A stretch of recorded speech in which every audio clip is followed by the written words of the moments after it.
Good afternoon. Welcome to the LSL Union School District Trustees, Board of Trustees meeting. Bienvenidos a la Junta de la Mesa Directiva del Distrito Alizal. I will call this meeting to order at 5:30. Good afternoon. Welcome to the Okay, thank you. Okay, we're going to go to number 1, opening items.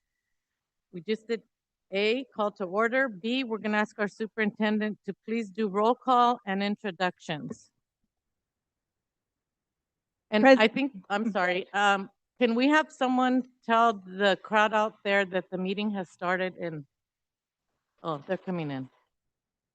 Okay, we're going to do roll calls and introductions. Mrs. Anso? President Guadalupe Gilpaz Barrera, Trustee Area 4. Here? Vice President Beatriz Perez, Trustee Area 5. Clerk Leticia Garcia, Trustee Area 3. Here. Trustee Robert Ocampo, Trustee Area 2. Trustee Jesus Velasquez, Area 5. Correction, Ms. Perez is Area 1. So Trustee Jesus Velasquez, Area 5. We have 3 present and 2 absent. And can we get our meeting has started. Ya empezó la junta. Por favor, les pedimos silencio. Thank you. Introductions today with us are 3 cabinet members, Dr. Fernandez, Mr. Abbasi, and Mr. Diaz, and our executive senior admin assistant, Ms. Sofia Ramirez. Thank you. So we're going to move on to the Pledge of Allegiance, and it will be led by students from Jesse Sanchez School, Nicole Campos, and Naidelin Tienda. So if we can have them come up, please, and lead us. Thank you for being with us.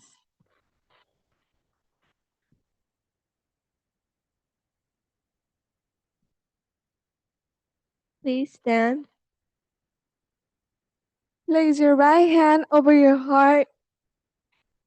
I pledge allegiance to the flag of the United States of America and to the republic for which it stands, one nation, under God, indivisible, with liberty and justice for all. You may sit down. Thank you to our 2 students.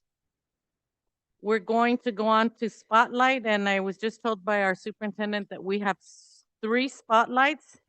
A spotlight is an opportunity to feature up to a 3-minute presentation on the positive things that are taking place throughout the district. Mrs. Anso, please. Yes, so first spotlight is Ms. Estela Rodriguez.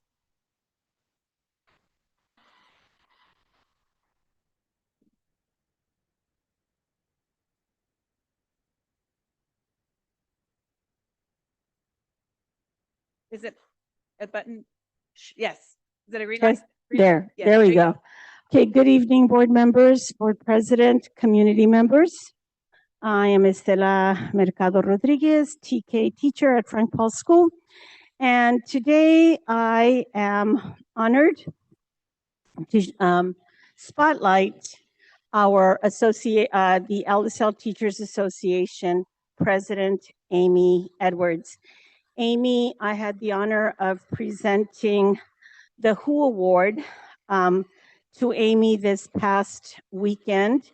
It's an opportunity where CTA highlights the leaders of the locals in our region, Santa Cruz, San Benito, and Santa Cruz County.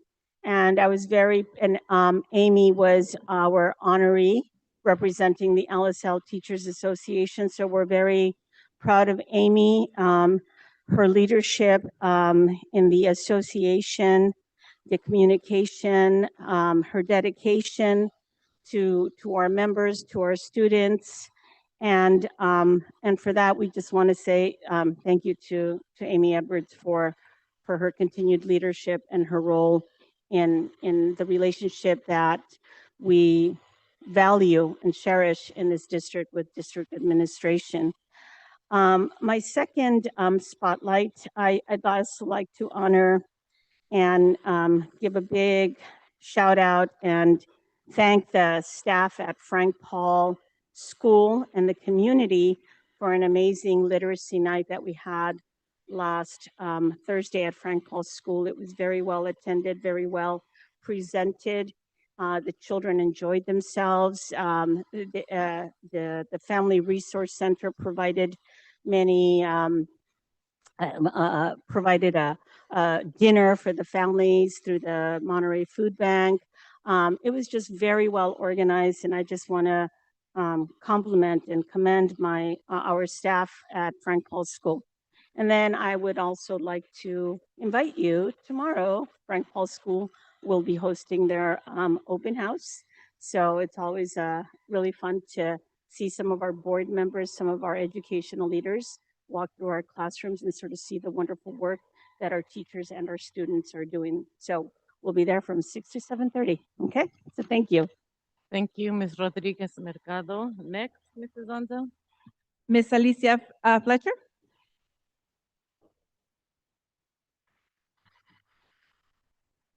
Good evening, board members, superintendent, and members of the public. I'm Alicia Fletcher, Director of Migrant Education, and I am proud and honored to spotlight our Speech and Debate Award recipients for the Monterey County 15th Annual Regional Speech and Debate Tournament. Thanks to our committed coaches and recruitment staff, we sent 43 finalists from 10 of our 12 schools who dominated the stage and honored our district and community. This year, we were at an all-time high, taking 10 of the 12 division placements. These college-bound students embody what it means to push themselves beyond their limits, excel, and triumph by representing what it truly means to be the harvest of hope. These winners are, in the category of English Prepared Speech, first place to Narali Rubio Garcia from Frank Paul School, third place to Carlos Mendoza Bautista from Fremont. In the category of English Extemporaneous Speech, it was a clean sweep. First place to Adriana Aguirre from Montebella, second place to Aliana Avalos of Chavez, third place to Pedro Ortiz Lopez of Montebella. And in the category of Spanish Prepared Speech, it was another clean sweep. First place to Iker Guaso Reyes from Sanchez. Second place to Jennifer Barrera Lopez of Montebella. Third place to Viridiana Tena from Alisal. In the category of Spanish Extemporaneous Speech, we have second place to Jennifer Barrera Lopez of Montebella. And third place to Viridiana Tena Garcia of Alisal. And a very special highlight to Adriana Aguirre and Jennifer Barrera Lopez, both from Montebella, who will be representing Alisal in the 12th Annual State of California Speech and Debate Tournament. Normally, this honor would only go to one student in the county, but since they performed so well, the county chose to send 2 students, and both of them are from Alisal. A special thank you to our coaches, Ana Sandoval, our migrant program specialist, Magdalena de Leon, newcomer teacher from VRB, Raimundo Navarro, 6th grade teacher at Fremont, and Natalia Aguilar, 3rd grade teacher from Creekside. And thank you to Josue Diaz for your support and highlighting the many talents of our migrant students. Thank you very much. Thank you.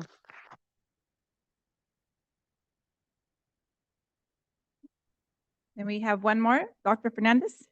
Yes, good evening to our board, fellow cabinet members, and our community. So I have the honor of highlighting a promotional video in regards to our TK and kinder enrollment, which it's happening now.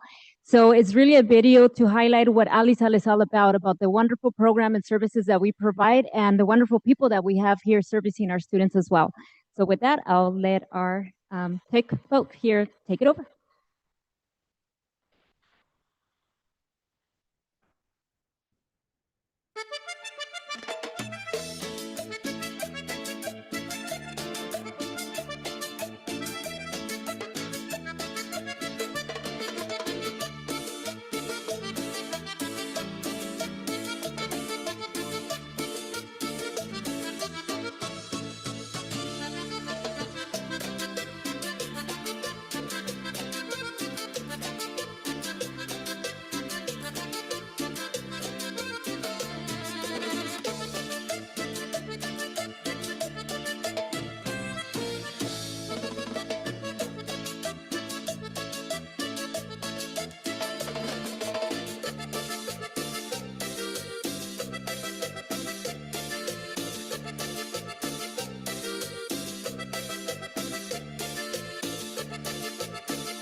So again, a lot of hard work has gone into this to highlight, as shown here, the quality education, the wonderful programs that we provide, and all the staff that is here to support our students and families as well. So great opportunity to showcase what Alisal is all about.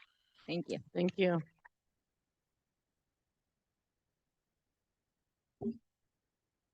Moving on to agenda item 2, public comment concerning items on the, oh, sorry, we got to vote for that first. Thank you, Mrs. Anso. We're going to adopt the agenda, so we do need a motion.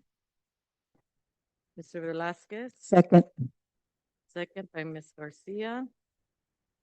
All those in favor, please say aye. Aye. Aye. Any opposed?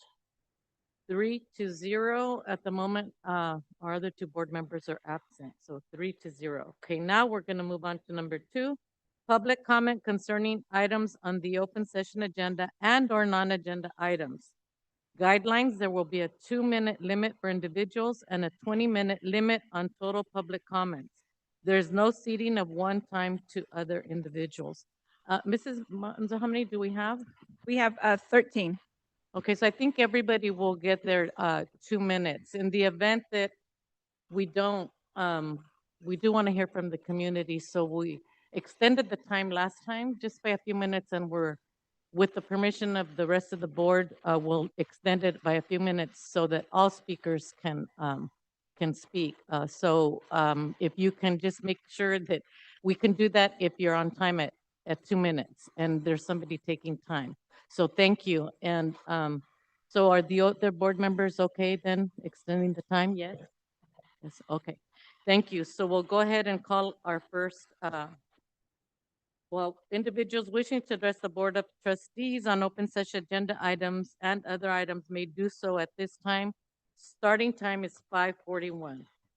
Mrs. Anso, will you call the first person, please? Brittany Hernandez.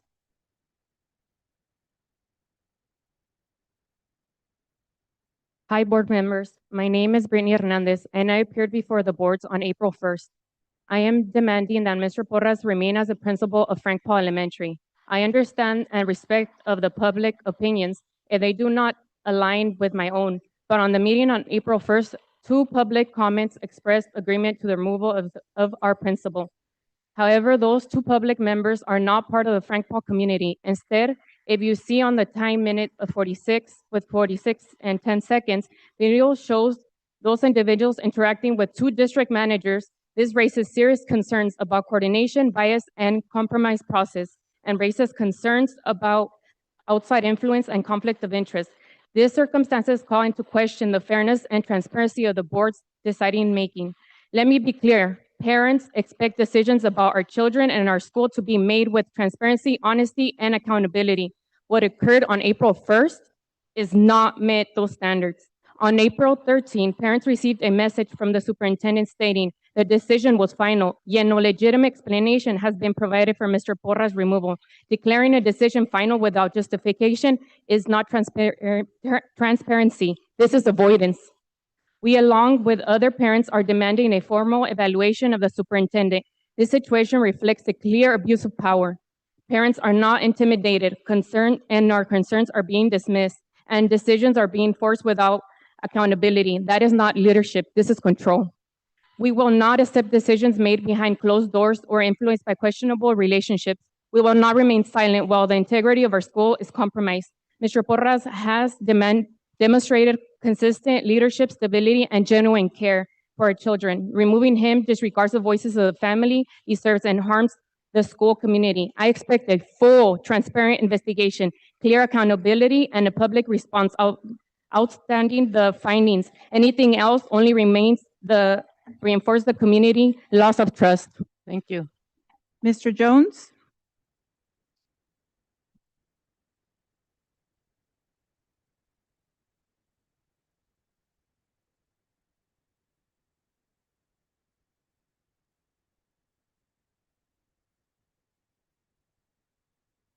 Good evening. Thank you for your time. My name is Travis Jones, and I'm the school counselor at John Steinbeck. And I'm here to talk about a petition from our school to reinstate Jennifer Griffith, our assistant principal. We, the staff of John Steinbeck Elementary, urge the Board of Trustees to reverse the termination of assistant principal Jen Griffith. At a time when our school has experienced repeated leadership changes over the last few years, Ms. Griffith has brought a much-needed stability, consistency, and effective leadership alongside Principal Navarrete. Ms. Griffith has led critical improvements that directly benefit students. She restored the SST process, eliminating a multi-year backlog and ensuring students receive timely academic and social emotional support and interventions. She has also taken a data-driven approach to reducing chronic absenteeism, helping increase student behavior through stronger systems and increased family engagement. Her introduction of structured play has significantly reduced conflicts during recess while promoting positive interactions and social emotional learning. More broadly, she has helped shift our campus from a discipline-focused model to one centered on problem solving. This includes supporting students in learning from their behavior while maintaining clear and appropriate expectations. Ms. Griffith fosters a healthy school climate by balancing care and accountability. She prioritizes the whole child, academic, social, emotional, and personal growth while ensuring students are held accountable for their actions. Her mentorship and staff initiatives have further strengthened campus safety and consistency. The partnership between Ms. Griffith and Navarrete has created a level of stability and effectiveness our school has not seen in recent years. Removing her would disrupt the progress, and we made and a continuous cycle of instability that has impacted our students and community. We respectfully request her reinstatement as assistant principal. Thank you for your time. Ms. Young?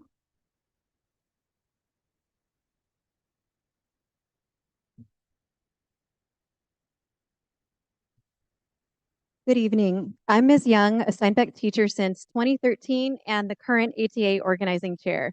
Today, however, I am primarily a messenger for our students. The kids at Steinbeck took it upon themselves, without prompting or coaching, to write letters and gather signatures because they are heartbroken by the removal of Mrs. Griffith. The petition has 60 signatures. These letters describe Ms. G as a constant positive force. Her leadership with Mrs. Navarrete ended a years-long revolving door of administrators under them, bullying is down and our kids are finally thriving. These kids can't understand why a veteran leader and a teacher of 22 years at our site who holds them to high expectations is suddenly not a good fit. And we can't understand it either. Sadly, the community is aware of the conflict of interest involving board member Leticia Garcia. When family members brag about being untouchable and an educator is removed after enforcing safety protocols, it teaches kids that politics matter more than character or student safety. Our students deserve stability over politics. We urge the board to honor their request and reinstate Mrs. Griffith. I will now read their words directly. We, the kids at Steinbeck, demand to know why Ms. G is getting fired. Ms. G is a great principal and teacher. She didn't do anything wrong. She likes to help us with many things. Give her job back.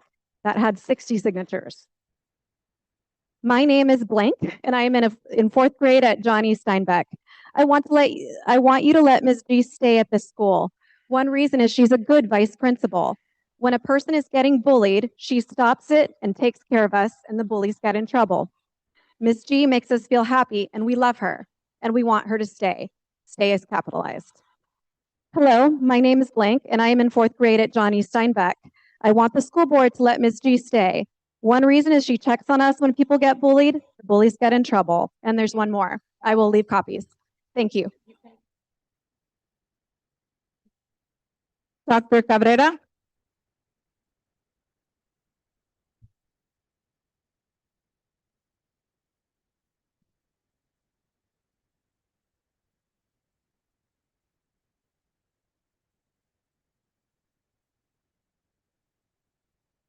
Good evening, board. My name is Dr. Cabrera. I'm own my own clinic here, a medical clinic. I'm director. I'm also a director of the hospital, Salinas Valley Hospital. And as a board, I'd like to thank you as a resident. I don't live in Salinas and I don't teach for the LaSalle School District, but I am a strategic partner and I'm involved thoroughly with the LaSalle Union School District, supporting them in many, many ways. With the Rotary Club, I'm a past president. uh, looking at the needs for our children here in this community, which is my community also, even though I don't live here. My heart is here in the Alisal School District. I'm in charge of the Community Advocacy Committee, and I'm a chairperson, and I am responsible, and I'm pushing that the mobile clinic is here providing medical services for our community, for our kids. As a board member, I do recognize how difficult it is for you to be there sitting, dedicating your time, making difficult decisions. But with change comes improvement, comes growth. And these decisions are hard, but thank you for your time. Thank you for your decisions.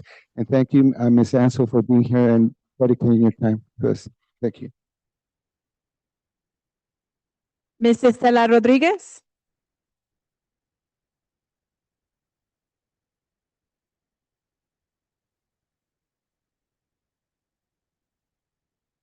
All right. So I'm not even going to introduce myself because you know me too well. Um, this last weekend or the weekend before, I had the opportunity to attend a women's conference sponsored by the California Teachers Association on women's leadership. And one of the sessions I attended was the legacy of your leadership. What is the legacy of my leadership in this district over the 25 years that I've been here? I've never been one to stand back and let it happen. I've always been one to speak up and speak truth to power, no matter how uncomfortable it may be. I've advocated for myself, for my students, and for my members in my 25 years, and sometimes for some administrators. So I didn't finish making my statements with regards to the reassignment of Mr. Porras. So I was saying he is a teacher leader and has been part of the collective struggle in ensuring teacher voice and shared decision-making in the LSL School District. He is not confrontational. He gives lots of thought to what he says and how he says it. To reassign him, in my opinion, is arbitrary. To say he's not a good fit for the community he helped build makes no sense. And I just want to leave you with this question. In my 25 years in this district, I have seen many things. And when I say I feel that we are heading down a slippery slope with this decision, I'm not throwing caution to the wind. I leave you with this question. Why was Mr. Porras not afforded the same courtesy of an improvement plan or the reassignment to another site as many other questionable administrators in this district have been afforded over the years that I've been at Frank Paul School? Ms. Cimentel Gutierrez? Ms. Cimentel Gutierrez?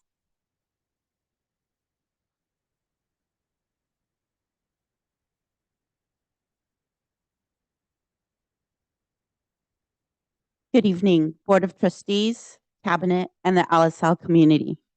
My name is Marina Cimentel Gutierrez, and I'm a sixth grade teacher at Frank Paul. Safe, secure, supported. That is how we feel at Frank Paul with Mr. Porras as our principal. As you can see, from the numerous support from parents, students, and teachers, we feel very strongly about the decision that was made to remove Mr. Porras from Frank Paul. We are speaking up about this decision because we teachers know we can easily talk to him, whether it is professional or personal, with whatever we need.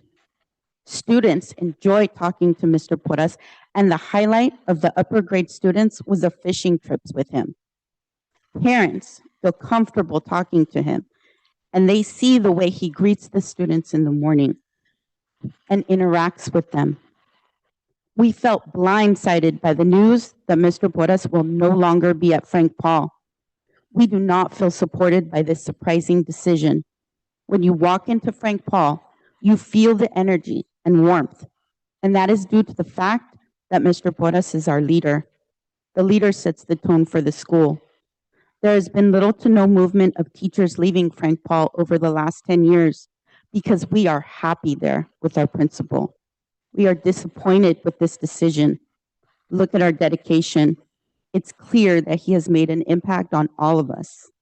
It is going to be very difficult for our students, families, and staff to move forward from this decision to remove Mr. Porras from Frank Paul.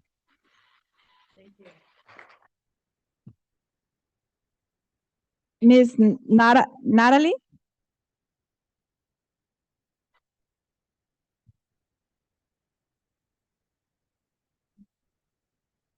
Good afternoon. I am a student at the Frank Paul School, and I'm here in my capacity as president of the Student Council to make a request of you, specifically to ask you reconsider the decision you have made to dismiss our principal, Mr. Miguel Porras.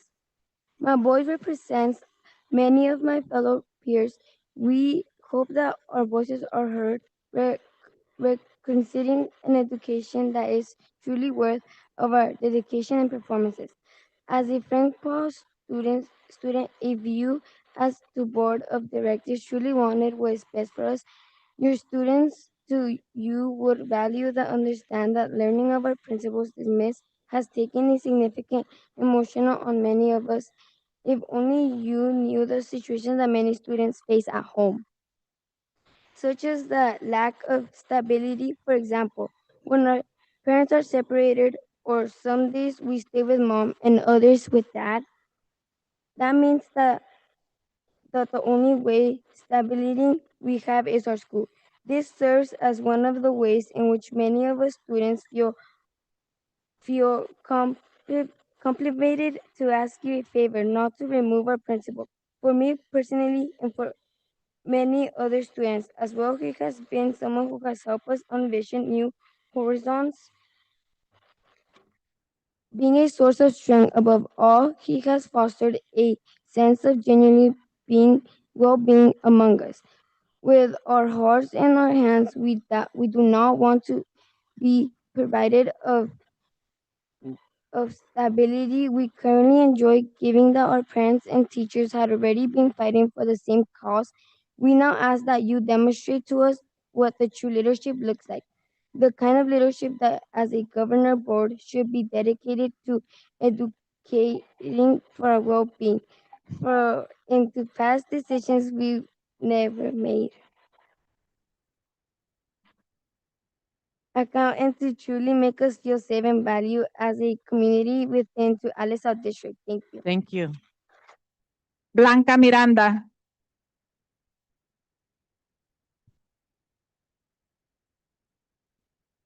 Good afternoon, Board of Trustees, community, and Mesanso. I'm here as a parent and past parent of Alisal Union.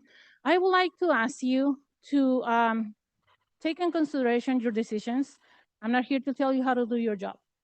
But when something like what's happening and has been happening in the past days, I think you need to reconsider what you do. You're violating or not following some community schools guidelines. Some of the pillars state that you have to collaborate with parents and community in regards to leadership. When you are choosing them, that's the fourth pillar, and it's been ignored at every level.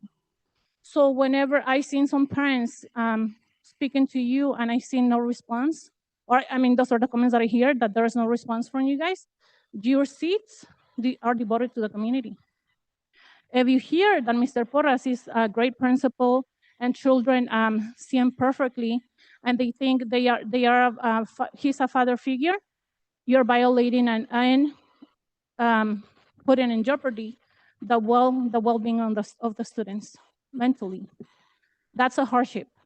To us, changing from one job to another is easy, but not for them. Every person means a lot in their lives. Alisal was awarded 7.1 million on community schools. And two of the pillars that you are violating today or in these actions, all of you, are coming from that money. So please reconsider Mr. Porras, Ms. G decisions and involve the community, because community schools means you must involve the community. And you know that very well. That's all I have to say. Thank you so much. Thank you. Lorena Mendoza?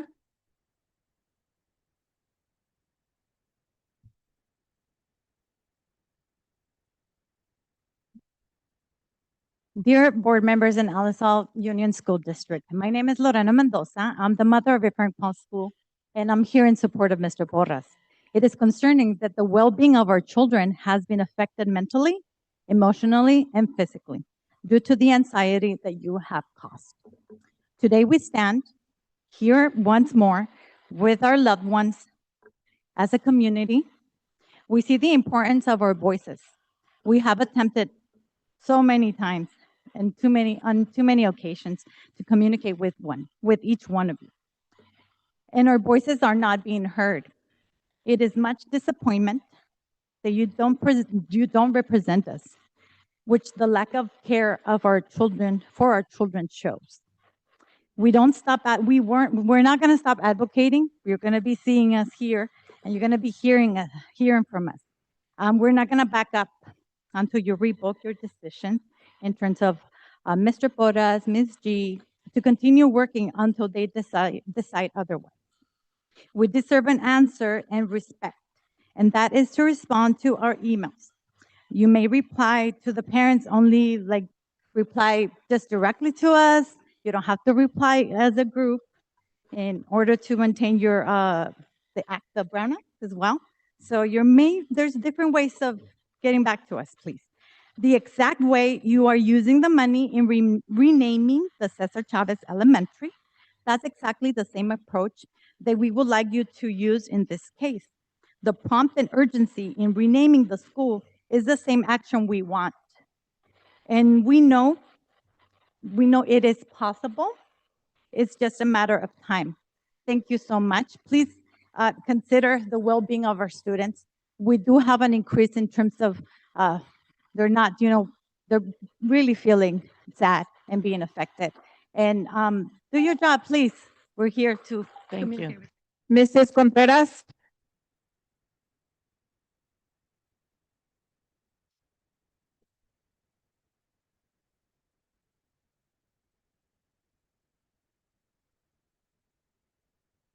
Press the green.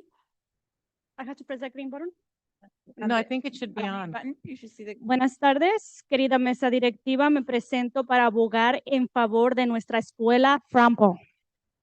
Nuestros estudiantes, de nuestros maestros y padres, en especial por nuestro director, Mr. Porras, quien para nosotros es familia y la familia se respeta, se valora y se cuida.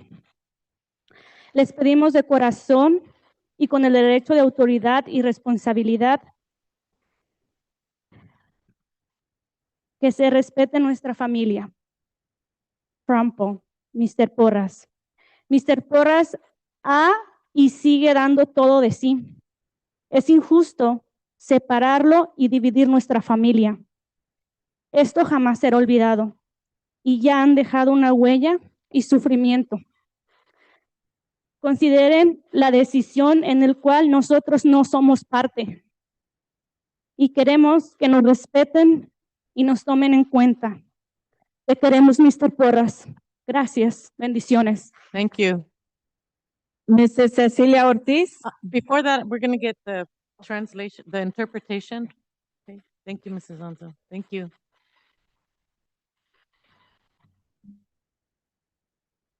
Good evening. Good evening, Board of Trustees. I present to you and I beg of you in favor of our school, Frank Paul. Our students, teachers, parents, and are advocating for Mr. Porras, our principal, Mr. Porras, who has considered us family, and we are family, and he respects us, he values us, and he takes care of us. We ask from the bottom of our heart that you use your authority and reconsider this decision, and please respect our family here at Frank Paul. Mr. Porras has given everything of himself, and it's an unjust act to separate and divide our family. This will never be forgotten, and this has left an imprint of suffering. Please reconsider your decision, in which all of us are part of, and we would like you to respect and take us into account. We love you, Mr. Porras.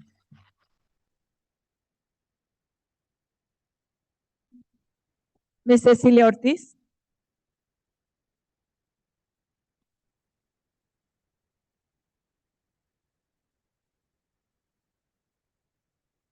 Good evening, members of the board and the community, members of the community at large. My name is Cecilia Ortiz. I have been teaching for the El Salle Union School District for the past 27 years. Many of you, like me, are surprised that I'm standing here before you in support of Mr. Porras. I am here to talk about what the great asset that Mr. Porras has been to Frank Paul Elementary School and how supported I feel.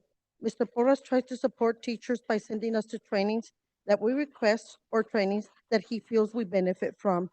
He gives us the opportunity to observe other teachers and to learn from each other.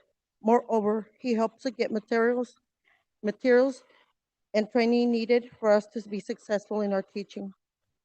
I am very disappointed about the possibility that Mr. Porras will not be our Frank Paul principal next school year.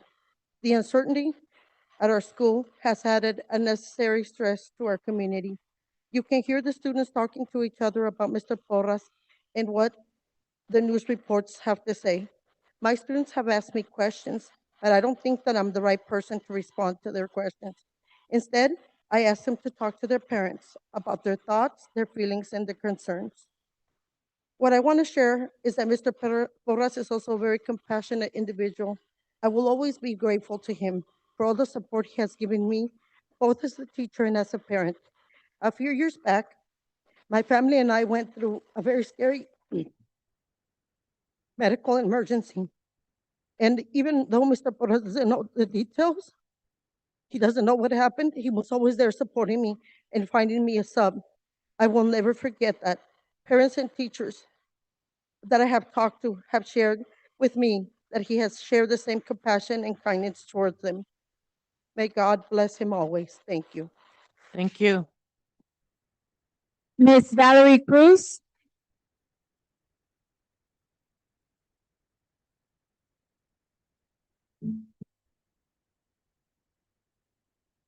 Hello, my name is Valerie Cruz. I am a sixth grade student at Frank Paul Elementary. I am here to speak up for Mr. Porras and demand answers and why you guys are letting him go.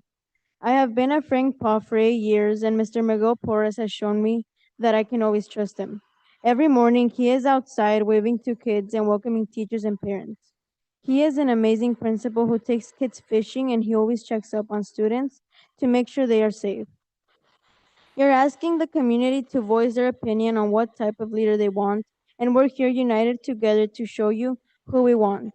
Mr. Porras represents the great leader that we need. Therefore, I think you guys should consider the community's opinion in this important case. This all sums up that you guys are making a bad decision and letting him go. Mr. Porras is an amazing principal, and we will cheer him on so he could stay as principal. Please, we need a solution and we need an answer now. Thank you for your time. Thank you.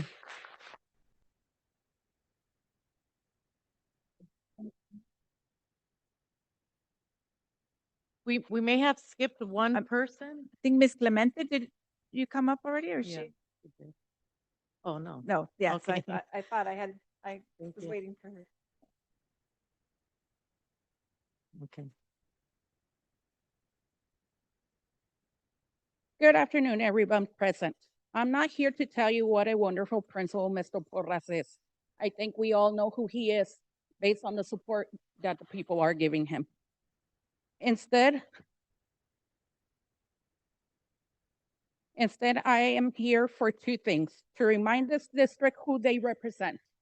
You represent the families of Alisal District. For this reason, you are obligated to do what is in the best interest of our children.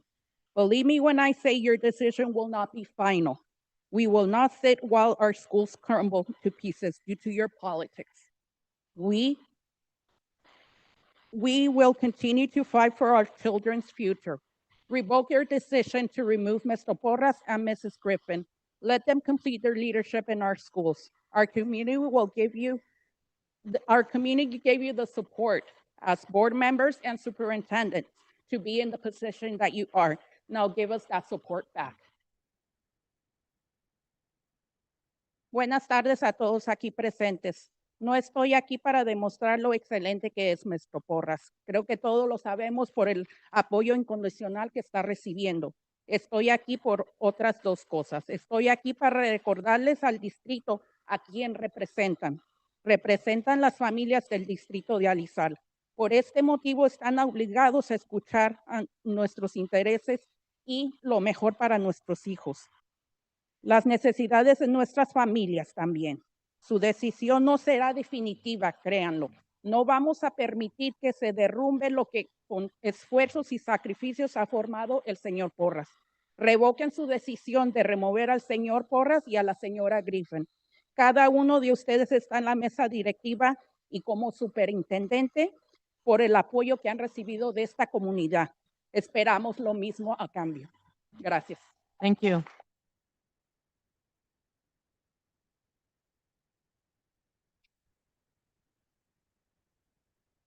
Thank you. That was our last one. Going on to, we're still under public comment. Item 2B, association comments.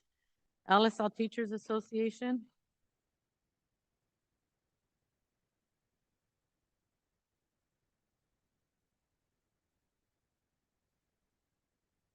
Good evening, Board of Trustees, Cabinet, and the AUSD community. With 28 school days left of the school year, we are currently in the home stretch. ATA would like to highlight all of the hard work that is currently underway in our district with LPAC and statewide testing, open house, Earth Day projects, and negotiations. Our students, families, staff, and administration deserve a great big shout out. So as you roam the halls at the sites, don't forget to let them know just how much they are appreciated. Additionally, ATA looks forward to the continued collaboration and professional development around communication foundations via the LACMI conference in San Diego this summer.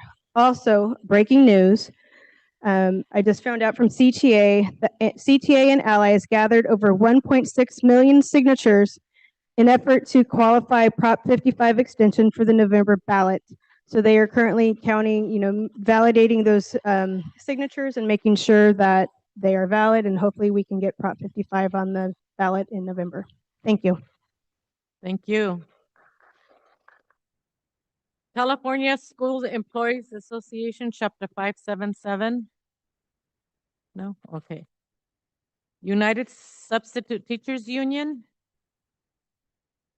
No. So we're going to go on to presentations. Everybody is welcome to stay. We're going to call up Mr. Anaya, I believe, for a presentation on Jesse Sanchez Elementary School, Principal Genaro Ayala. Anaya, excuse me. Maybe we could just wait a few minutes. Some people are exiting. You can go ahead and set yourself.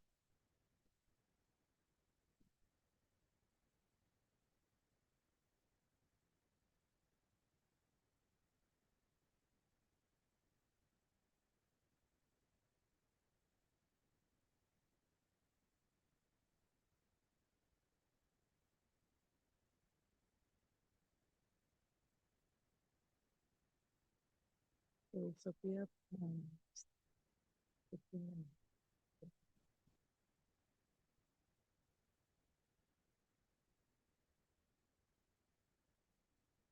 So you do have about 15 minutes. If you're running out of time, just talk real fast like they do on some of those commercials on we hear on TV and the radio. But thank you. So please continue on. Good evening, board members, superintendent, cabinet members, and community members. Okay, my name is Genaro Anaya, and I am the principal of Jesse G. Sanchez Elementary School. Next to me are assistant principal Luis Magdaleno and our community school coordinator, Margarita Camacho. Welcome. It is a privilege to be here and share the great work happening at Sanchez. Here is an overview of our presentation.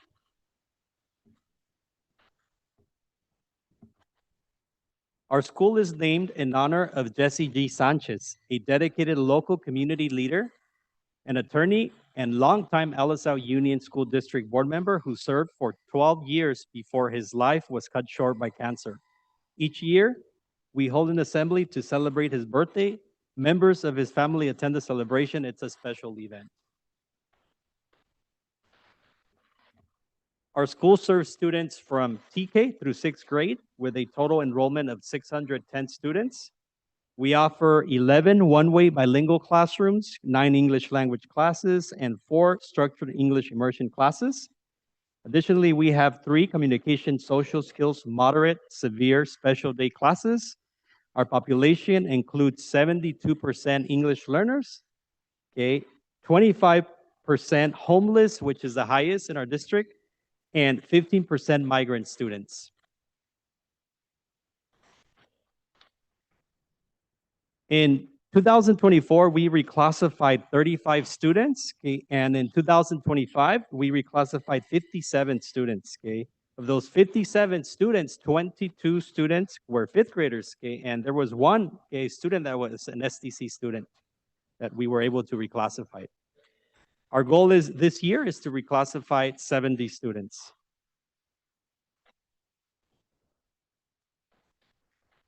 We also saw growth in the SBAC results when comparing the last 2 years.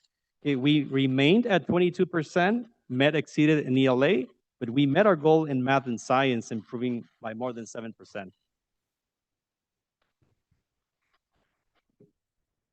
This slide shows our progress across the California dashboards indicators from 2024 to 2025. In ELA, we moved from red to orange, and in math, from orange to yellow, both showing positive growth. A major highlight is English learner progress, which increased from red at 35.6% to green at 52%. Science is also in green, reflecting growth. Chronic absenteeism increased slightly from 10.4% to 10.9%, moving from yellow to orange. We are addressing this through our attendance task force, incentives, truancy meetings, and home visits. Our suspension rate rose from 0.7% to 1.9%, and we continue strengthening our PBIS systems and student supports. Overall, we are proud of the academic growth reflected here and remain focused on continuing this upward progress across all indicators. This slide shows the comparison between iReady, Diagnostic 1, and Diagnostic 3. As you can see, there was growth in both reading and math. However, we still have significant work to do as a large number of students are not performing at grade level. These are just our goals for this academic school year. We are focused on reclassifying 17% of our English learners and improving SBAC scores in math, ELA, and science. We also aim to ensure that 62% of our English language learners demonstrate growth, which would place us in the blue category on the California dashboard. In addition, we are working to reduce suspensions in order to reach green or blue. Okay, we are also focusing on improving our overall attendance, okay, and reducing our chronic absenteeism.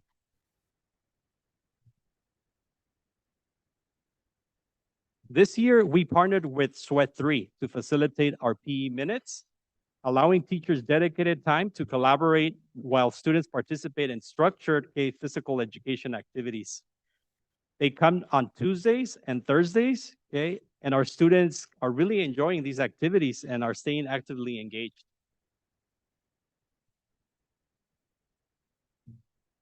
Kudos to our outstanding teachers and support staff for their hard work and dedication to improving instruction at Sanchez.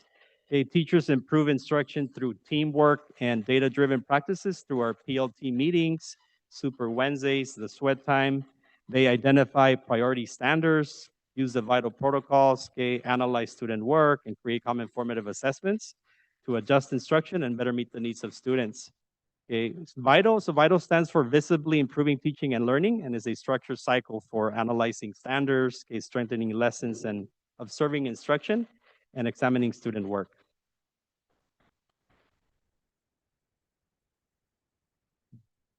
At Sanchez, we improve students' math skills through our Math RTI block.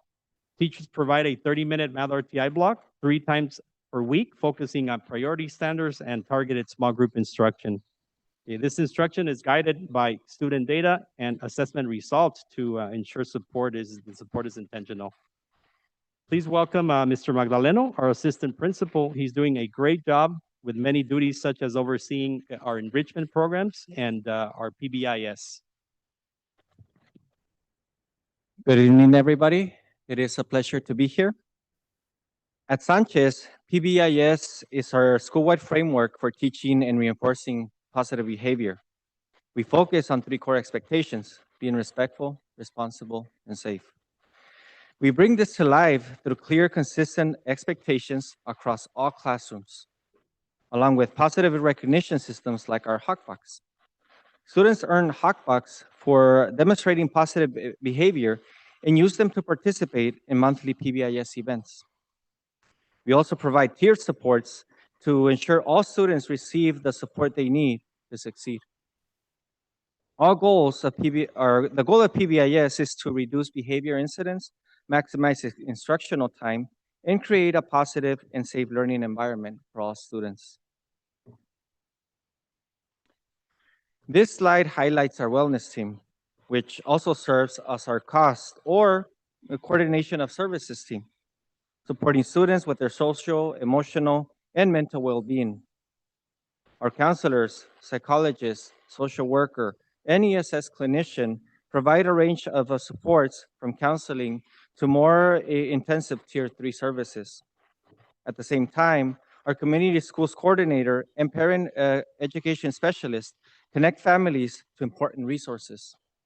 Together, this team ensures every student feels safe, supported, and ready to learn. Improving attendance is a key focus at our school. And as we know, consistent attendance is directly connected to student achievement. We've established an attendance task force that meets twice a month to review data, identify students in need of support, and monitor progress. We also implement student incentive plans, including individualized supports, as well as recognition and rewards for students who meet their attendance goals. In addition, we prioritize family outreach and support by holding parent meetings to review expectations, and when needed, conduct home visits. Finally, we work closely with the district and community partners, including the DA's office, to address chronic absenteeism. At Sanchez, we focus on building college and career readiness early on. We provide college exposure opportunities, including field trips like this year's visit to Cal Poly. Our students also engage in science and career exploration. At Science Camp, our 5th grade students explore careers through hands-on experiences, STEM careers. We also have our upcoming Career Day, where community members share real-world career pathways. All of this is grounded in building strong academic foundations in reading, writing, and math, while also developing leadership and goal-setting skills. We have the extended learning programs, which are open to all of our students. Our before school program runs from 6:30 to 8 a.m., providing support in reading, math, and enrichment. During our after school program, we provided adequate time for homework, physical activity, and a quality enrichment program that throughout the year introduces our students to different activities such as art, theater, drones, Legos, and more. We provide targeted support through our LPAC Academy to prepare students for the LPAC assessment and support English development. Additionally, our 3rd through 6th graders have the opportunity to participate in sports such as flag football, basketball, soccer, volleyball, and this year, our 1st and 2nd grade students are now able to participate in soccer as well.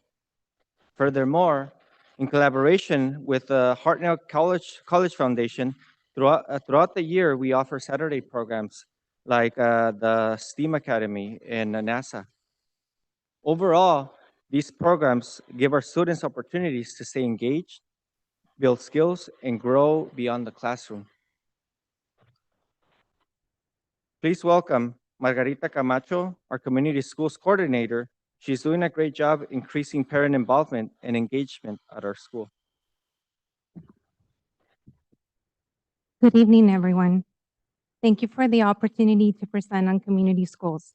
This year at Sanchez Community Center, we've really focused on strengthening our relationships with families, not just reaching out, but truly connecting. That starts while simple things like our morning greetings and carries out through into our ongoing programming. I want to highlight three quick examples of that growth.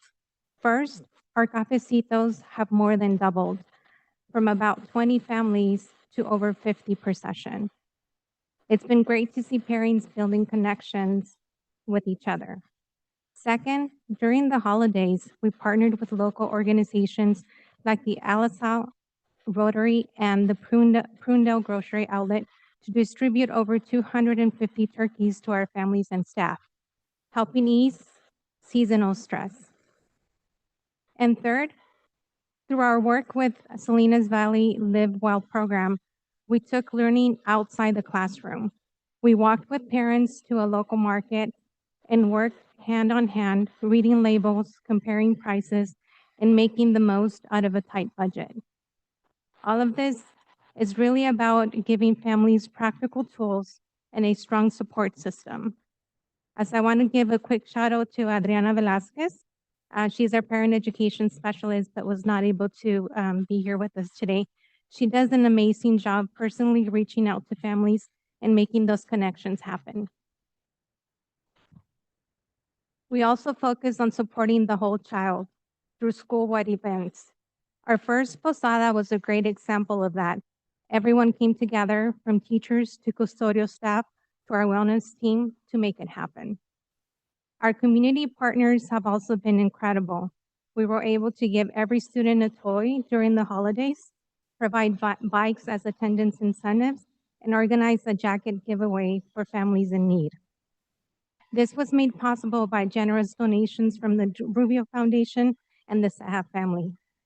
Our math festival had an amazing turnout. It's been really encouraging to see families getting more involved in academics as well. And finally, taking a quick look at our data, we're seeing a real shift in impact. We increased our McKinney-Vento by 50%, bringing the total to 256 students now connected to important support and resources, making us the school in our district with the most homeless and foster students. We've also reached 40% enrollment in CalKids and helped families with applications for unemployment, disability, medical, and much more. So it's not just about meeting immediate needs. We're also helping families plan ahead and build more stable futures. And this concludes our presentation. Thank you so much, and we're open for any questions. Thank you very much. I'm going to start over here on my right with Ms. Garcia to see if she has any questions or concerns or. Thank you for this great presentation. I do appreciate it was well put together. Yeah, this is a wonderful presentation. So tell me a little bit about the before school program. I am so glad that somebody that in the school, and I don't know if other schools have it, okay? I don't ever recall hearing that before school presentation. So that, before school program, which I think I had mentioned a couple years back, because I felt like, wow, parents need a place to drop off their kids before they head off to work. And that was always my problem. I just had to pay for it. And I am so happy that there's a school that has this. Can you just tell me a little bit more about that? How does that work? And do you just automatically get in? Is there a cost? Is it just, yeah. Can you just elaborate a little bit more?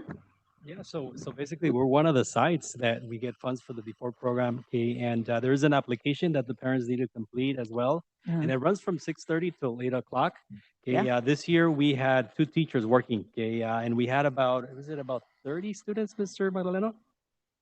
Well, closer to 40 students enrolled in the before program, and it helps a lot with our parents because some of them can drop them off and then go to work, okay, at 6:30. Okay, so this is. Every year we actually have it, and we until the funds run out as well, because they do run out as well. Is it part of the ELOP? Okay, It's ACES.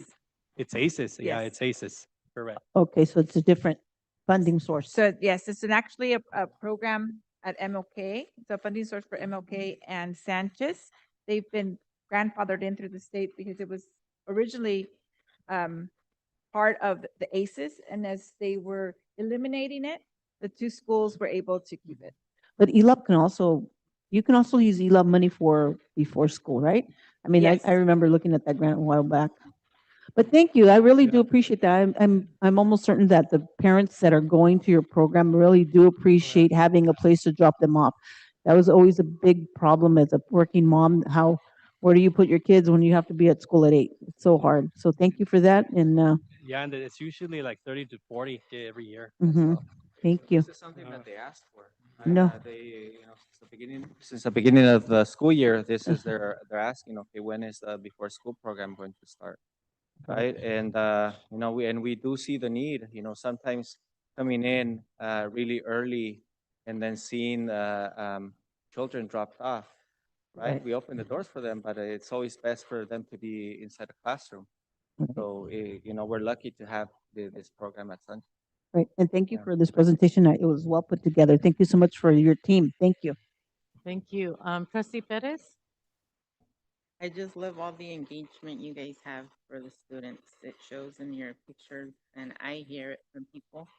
So awesome job on that. We just have to work a little bit on the chronic absentees and suspension rate. But good job, guys. Thank you. Thank you. Yeah. Thank you. Mr. Ocampo? Oh, there you go. Oh, thank you for the presentation. I thought it was well done. It's nice to see some growth. It's always good to see growth. So we hope to continue to see that in the different areas: science, math, English, and so forth. I did want to ask you if you could expand a little bit more on. You said you have that you're involved in school-wide efforts to promote a college-going culture. I wonder if you could expand on that a little bit. What are some of the efforts? What are some of the things that you do to promote a college-going culture at your school? Well, one of the things how I was explaining, like for example, I said it in the fifth graders, right? When they go right now, they're at science camp, right? So as they're doing the different activities, there's always a mention of this type of let's see, a career, right? Depending on the activity that's going on, they mention, okay, if you're interested in doing what we're doing right now, this is the career path that you want to take. These are the type of careers that do this work, right? Same thing. The goal is to always take them to at least one field trip to go to a college, right? This year is a Cal Poly. Last year it was I believe CSUMB. Yeah, and and the students get excited. They go over there, they visit these colleges, and I remember some students mentioning if that was New York when they went to CSUMB. So if they is opening their eyes to there's more than Salinas, you could go further, right? As far as you would like. Yeah. Okay. If I can do that as well, we are planning a career date, May 22nd. All of you are invited as well. We're looking for a board member if any of you is interested as well, but we'll have a police officer, a firefighter, and so on. So we're working on that, May 22nd. Okay, all of you are invited to attend. Why don't you sign me up for the board member? Oh, there you go. Thanks, So Mr. you Ocampo. you want someone to talk about kind of the job, I guess, of being a board member? Is that what you're saying? Is that what you mean? Correct. Yes, correct. Because I was a high school counselor for 40 years. I'd rather talk about being a high school counselor. Students might ask you some questions and so on, so it'll be a fun day. Okay, very good. Thank you. Thank you for that. Thank you. We'll move on to Trustee Velasquez. Yeah, Sanchez has a special place in my heart. The second school I attended when I started going to school, because we were migrant, and I think it was one of about like 6 or 7 schools I went to as an elementary kid. Jesse was a real good friend.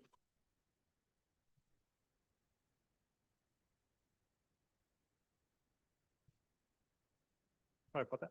But he was a good family friend. we met him, when we first moved into this town. He lived, we used to live in Hampton Farms, and the family lived not too far from there, but, yeah, so, it was nice that they named the school after him.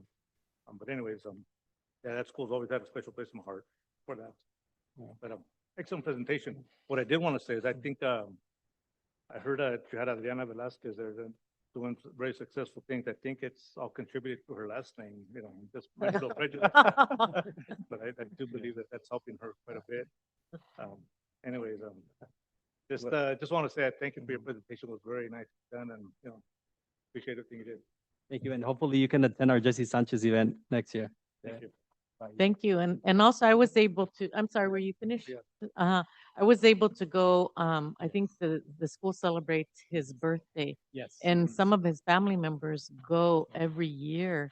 And I was invited to have lunch with them. It was really a privilege to do that. So that might be something you want to think about for next year, Mr. Velasquez. It was really nice to sit there and talk to them, So I don't have any questions or comments. Maybe a real quick one. If you could just say in one word for each three of you, what is it that makes you proud of being a staff member at Jesse Sanchez School? Just I one think word. I'm gonna just say teamwork. Teamwork. We are work as a team. Awesome. That's my word. Mr. Magdaleno? But I have to second that teamwork. All There you right. go. Yeah. Now you're all going to be a team, and Yeah. But the that's students as awesome. well, right? That's great. Students are based over there. That's great. It's related. Yeah. See, and that's what we want when you come and present to us. I mean, the data is important. All of that's important for you to all share, but it's good for you to share what you're proud of your school, or something that's not a script, or something, just what you feel. And I think it was a great presentation, and we thank you, and we look forward to another time where you can present on your school. Thank you. If Ms. Velasquez was here, I think she would say it'd be her last name. Now, who is that? Your wife? No, I don't know who she is. I don't know. Oh, Wait, okay. she- I said, she okay, just- now. She just has a real nice last name. Oh, a parent. Okay, awesome. All right. Thank you. Oh, okay. Thank you.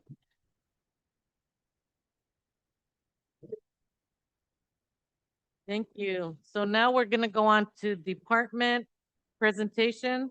We're under presentations, number 3. Gentlemen, we're on department presentations. Human resource update, assistant superintendent. Human resources, Josue Diaz. Ta, ta, ta, ta.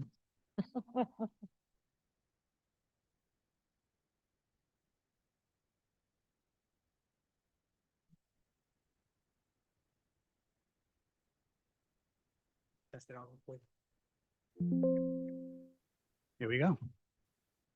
Good afternoon, board, superintendent, Alisal staff, students, and families. My name is Josue Diaz, Assistant Superintendent of Human Resources. Joining me today is Lauren Erickson, Program Manager of HR. And, I'm just going to start off by being a little vulnerable. We had a conversation earlier about, when you're growing up, I've never really heard any child say, you know what, when I grow up, I want to be in human resources. You don't get that. There's pictures of me as a 3-year-old in suits, halfway there. But no one really kind of grows up saying that. Hopefully after today, that's an open invitation for me to join career days. There you go. So hopefully we can kind of change that a little bit after today. So today we're here to really talk about not just what is going on with human resources currently, what is our vision, what do we want to do, what is our intentions, and pretty much our action plan for the next few years. And so one of the things that, is just understandable in my career is that HR plays a critical role in building strong schools. So effective HR systems ensure that every employee has the resources, clarity, and support that they need to succeed. And so when HR works well and it's effective, the entire organization benefits. We are, a division that from the entire life cycle of an employee. So from that first click on EdJoin, when they are interested, how are we promoting ourselves on having someone envision themselves of like, that could be me? Current employees thinking about moving on up, seeing themselves in certain positions. We are a division that goes through an entire life cycle from before they even enter as an employee to even all the way to retirement. They'll remember carrying memories of how we treated them, how we supported them, the impact that they made. And so modern HR practices not only go beyond paperwork and compliance, they really do create the foundation for a positive workplace culture where people are feeling valued, they're heard, processes are fair, and leadership is empowered to make effective decisions with their teams. And so a little bit of what the action plan came from and where we started. get these. So in 2020, at the end of 2020, there was a FCMAT report, Fiscal Crisis and Management Assistance Team, review and recommendations. And on my first day on the job, I think it was even prior, they told me about this report. And they were giving me, and it's about 50, 60-page report. A lot of really useful information came to light on what the job entails, what we needed to improve on. And so some of the things that were highlighted in that report was that HR did not have a protocol or policy for customer service, that HR's, the departments didn't have job descriptions and personnel. They didn't match to what our employees were actually doing, and that it really demonstrated a lack of direction from upper management in human resources. The FCMAT report also talked about inequitable practices in the discipline process. It talked about preferential treatment, preferential hiring. And so these are all things that were put in this report. And so you could imagine first day on the job and you're thinking, how do I even approach this? And that is sometimes a scary thought. You get stuck in this analysis paralysis phase. I put a whole spreadsheet together, found out that there was probably more than like 60 urgent items to actually accomplish in my first few years. And so with that, one of the things that is just useful is to really organize them into some priorities. And so one of the things that, that we started focusing on as a team was what exactly are we working on and the why. And so we started having a lot more conversations as a team about our priorities and what we wanted to do as a division to really support the board goals, the superintendent vision, and just the overall community request of our district. And so in front of you, so I'm gonna go back this real quick. That was me clicking too much. What you have on the screen is a one-pager that you have, and I'm not gonna get into much of the details right there, but we're gonna just talk about the strategic priorities, an overview of that. And so this ACE framework, talking about aligned systems, right? Aligned systems that really represent the foundation of our HR transformation. We're building sustainable practices and clear operational processes that really reduce not only bureaucracy, but increase transparency across all HR functions. We're not a secretive organization. We're not some secret group, and we really want folks to know what we do. If it's how we can support you, great, let's have that collaborative conversation. If it's a no, you can't do that, well, let me help you understand why. That's the roles that we play, and we're not afraid to actually communicate with folks as to those reasons. And so also the sustainable practice is really important because it shouldn't revolve around one person, right? A sustainable team, sustainable functions, shared purpose, shared goals should really just run automatically, regardless if someone's in or out of that role. My team is we're really developing and really understanding how we improve and keep it for the long run. Strategic priority number 2, a commitment to building trust really starts with how we treat every single interaction as an opportunity to demonstrate care, fairness, and respect for all employees and community members. That's key. It's not necessarily, it's a reframing of sorts. It's not complaints, it's an opportunity. How in this conversation can I tell you what we really value, what we really want to be about, and how we're going to support you? And so we don't take any of those opportunities for granted. And so one of the things that we need to do is really rebuild that trust coming from not only our division, but every single interaction, how we support employees, how we listen to community members. And I hear it all. Y'all can imagine HR, we are the complaints department for the most part. And strategic priority number 3, focus is really building capacity and skills and systems that really help leaders at every single level in supporting their teams and driving student outcomes. I say that at every single level because regardless if you are in the office staff, whether, happy administrative professionals day today, by the way, you are a leader in every role that you could play, and everybody contributes to our shared vision and shared purpose of this district. So how do we support you at every single level as a leader?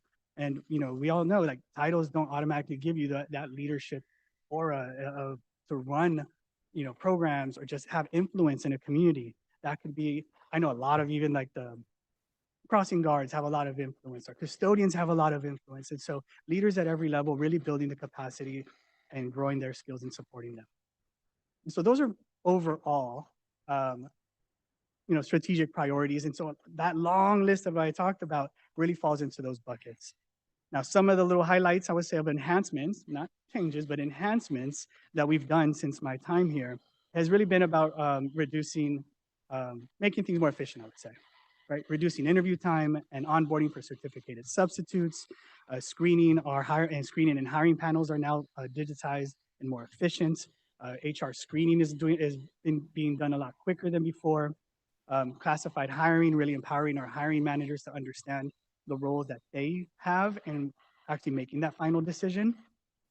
One of the things that we're exploring is establishing the set testing calendar for classified positions. Not just, oh, we have a position open, next week, let's see who's available to come in and test. It really is, how do we provide a set calendar for folks? Because we know the community, they want a job, we need to give them enough heads up and enough notice to rearrange their schedules so they can come and get tested to be eligible to apply for some of these positions.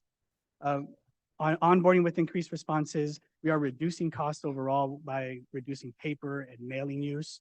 And one of the things we do is using technology to make things a little bit more efficient for us. So what used to take days and cost money now takes us hours and is free, and that's free is always a good word with us, so really reducing that and seeing how efficient we can be.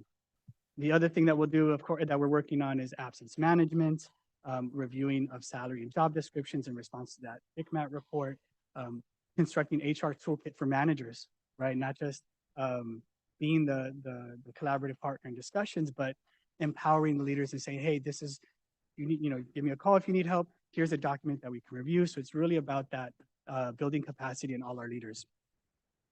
And one of the highlights of our enhancements is actually the joining of Ms. Lauren Erickson here to Human Resources, and she's going to talk a little bit about educator effectiveness. So currently, I'm elevating our existing processes and programs, such as I'm streamlining our current programs, such as our teacher induction program and our cultivating LSL mentoring program. I'm working as part of the Certificated Teacher Evaluation Committee to realign our teacher evaluation process to the revised CSCP and revamping the evaluation process to focus more on professional growth. I'm also bolstering our current processes such as professional growth, our welcoming of student teachers, teacher residents, and service learners by keeping lines of communication open and by acting as a liaison between the district and those stakeholders. I'm also providing ongoing boots on the ground support for our new teachers and their mentors. So that's what I'm currently doing.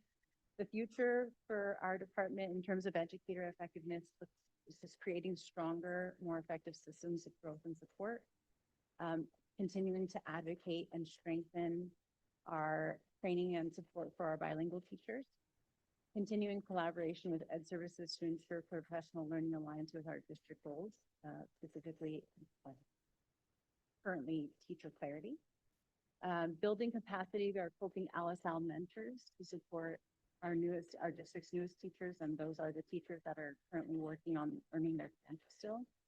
Continuing to foster and build relationships with community stakeholders such as CSUMB, Hartnell, and MCLE. And then the last but not least is increasing our efforts to promote educator well. So that was an overview, of course, and we can be here for hours and hours to talk about HR. And so what you have in front of you right here is the current, I would say, mission, vision statement. It's very compliant heavy. You have just the procedures, evaluations, employer-employee relations, negotiations. And so one of the things that we did as a team was really talk about what is the HR division that we want to be. And so we have here a new mission and vision for us that says, that we as a human resources division, our mission is to really attract, develop, support people through innovative, equitable, and human-centered practices that strengthen district culture and empower employees to thrive in the service of students and community. By doing so, we will be a modern, people-centered human resources division that inspires confidence, sparks innovation, and strengthens a collaborative culture where staff and students thrive together. And so this is really important for all of us when we really talked about what kind of HR we want to be, HR division we want to be, because we have to put students and community in that. And in many HR visions and missions, people don't see themselves as having the student impact. And I am so confident and proud of my team that they know that every technical HR function and procedure that they do, they understand the impact that it will have on students. So they understand why we need to onboard quicker, get teachers in the classroom quicker, substitutes. They understand their role in this district structure. And so with that, just a little special shout out and thanks to the HR team. This is not a one person, rodeo kind of a thing. I learned how to say that here in Salinas now. Here we go. Special shout out to George, Lauren, Sarai, Moises, Maria Isabel, Elizabeth, Ruby, and Maritza, because they have really just welcomed me and also been really collaborative overall. And I wouldn't even have the opportunity to speak to you about all the accomplishments we've had in the last 7 months, 7 months I've been here, and done so much without them just really saying, you know what, let's do this. Let's dive right in. We're in it. We're collaborative. We're going to be open. There's a lot of just discussions on how we want to be. And so I really just from the bottom of my heart, really appreciate them. Appreciate all the support I've gotten from the district. Shout out to the community members as well. For real, just learned so much and just super proud to be part of this community. Thank you. Thank you very much. We're going to ask the board members if they have any questions. I'm going to start here on my right with Ms. Garcia. Thank you for this presentation. I really like that you're streamlining the process, right? It sounds like you're going there, you're streamlining everything, which is, I think, really good, because that way you get, like you said, you get the teachers back quicker in the classroom, and anybody that's in classified can get into the jobs quicker. So that's a real good thing. I know this is a very small community. It's really tight knit. And tonight you heard that I'm related to somebody that I know of, but it's fine. There's so much people here that are related. So, and I take nepotism very seriously. So I'm wondering how that's being handled in your department. Yes. So one of the things that we started doing was really understand, why is that even happening? And so we started having different layers to our, not just screening process, but also the interview panels. And so before my time here, I realized that they were all happening at the same time, right? The same person who was screening for minimum qualifications was also part of the hiring panel. And so to do that was, no, human resources, we screen for minimum qualifications, right? We make that job, we collaborate with the hiring manager. And if there happens to be a level 1 and a level 2 of interviews, then we make sure there's a separation of that. We also have conversations about recusing oneself. Hey, you know what, you are related to this person, you may want to sit this part of the panel out.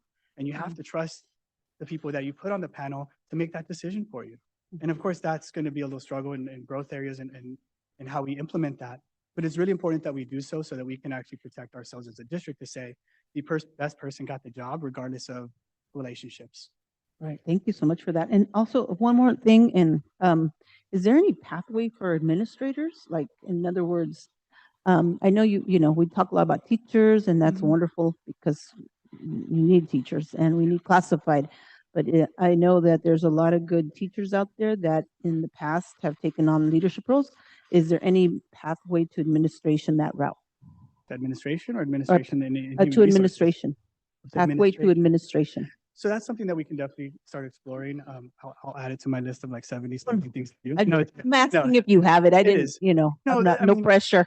Nothing right now, right? I would say. Okay, thank you. This is something we're always talking about, thinking about. Yes. Very good. Thank you so much for this presentation. Thank you. Trustee Perez? Just an awesome explanation on the human resources. And I love the wording for the mission and vision, what it says there. And also a shout out to you for bringing all the job descriptions up to date currently, and staying away from the pack. So thank you. Thank you for your hard work. Thank you. Mr. Ocampo, please. Yeah, I want to thank you for your energy and your commitment, and you really seem to be into it, which is great. So thank you for that. The FIGMAT report has been around like forever, I think, for as long as I can remember. So it's about 5.5 years old. Yeah, so I'm finding someone's taking it seriously. you're addressing it. So thank you for that also. Yeah, I think that, the issue of preferential treatment and preferential hiring has been on the minds of a lot of board members. So I'm glad you're addressing that and you're putting in, systems to make sure that doesn't happen or to alleviate the possibility of that happening. So I'm glad to see that.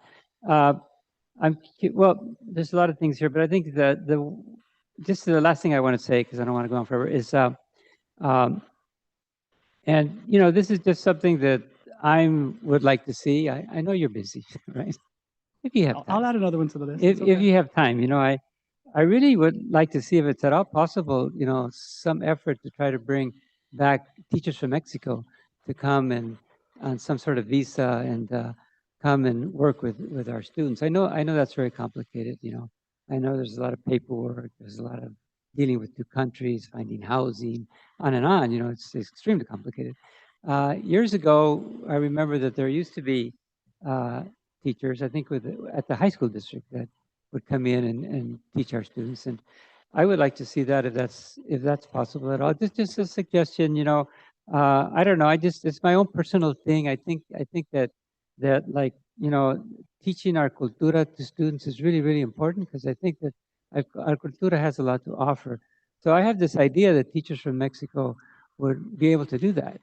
I mean, not all teachers, but you pick and choose. But I'm sure that there are some wonderful people that could come and teach La Cultura Mexicana to our students from Mexico, along with, the other subject matters that you're talking about. Probably, I would imagine it would probably be mostly for English learners, maybe, I think. I'm not sure, but that's just my own personal thing. Thank you. We will be exploring that, but with immigration reforms that are happening right now, it's making it tougher and tougher to do that. But we're constantly on the back of our minds of when we're ready to do so, we will explore that. Thank you, Mr. Ocampo. Mr. Velasquez? I'm not sure if that house is still available, but didn't the school district own a house right here on Gardner?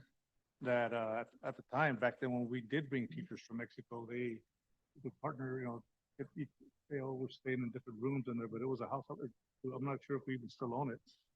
But there was a house that was owned there, and it was used for that intent. So when teachers did come from Mexico, they had a place to stay.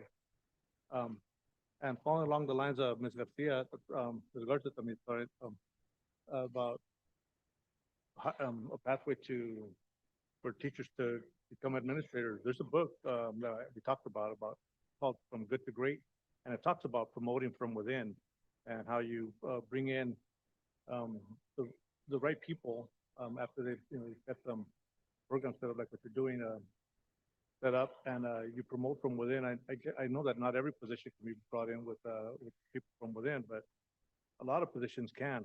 And it talks about having the right people sitting on the bus. But it'd be a good book to read to explore that area, promoting from within. Appreciate that. Thank you. And just to answer the question on the house, it's actually MLK's Family Resource Center now. It's not at the house anymore. Okay, thank you. Anything else? Okay, thank you. I had a couple questions. What's a cultivating LSL mentor? Our Cultivating LSL program is the mentoring program that we have for teachers who are still working on earning their teaching credential. Oh, okay. And so they're matched or partnered with a mentor at their school site typically. Okay, that makes sense. Thank you. And like Ms. Perez, I'm really glad to see what your mission vision statement says. And because I've always said, well, where's the human factor of human resources? And I think, yeah, it was lost for a while. You saw it in the FICMAT report. Thank you for not leaving after reading it because, yeah, it was a heavy report, but I'm glad that you mentioned it. Did you want to comment on that or? Oh, no, I love a challenge. No, People who know me know I don't run away from that stuff. I really want the opportunity to build. thank you. That Yeah, was thank my you. welcome to LSL, Mr. Diaz. Here you Oh, go. gosh. Maybe later we'll talk about my first day here. It was Okay, thank you. Yes, and then, yeah, but we've come a long ways and I think you're doing great work there. We're very, this board and some of us who have been here for a while, and you don't want to delve too much into the past, but the first thing someone asks you, where are you going? You say, where are you coming from? Right? And we came from where that wasn't happening. You know, we it wasn't fair to people who wanted to work for LSL. And so now I'm glad that it could be somewhere where people say, yes, you know, go apply there, you know. And as far as I know that it's hard, because sometimes we can't respond when there's public comment, but I am going to say something.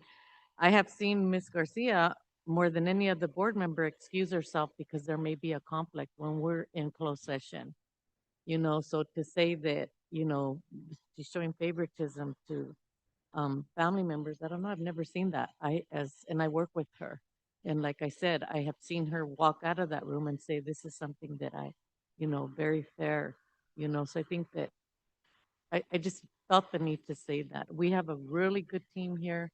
We have a great team to work with here, I believe. And sometimes it, you know, we're the team that picked Mrs. Anzo and that was able to put you in that position because of her. She does the hiring, not the board and our cabinet members. And sometimes things don't go people's way, but we are sure trying our best to make this the best place, not only for our students, but for our staff. And you're right, your department has a lot to do with that. So thank you for the presentation and for the information. And thank you for taking the challenges. Thank you. Uh-huh.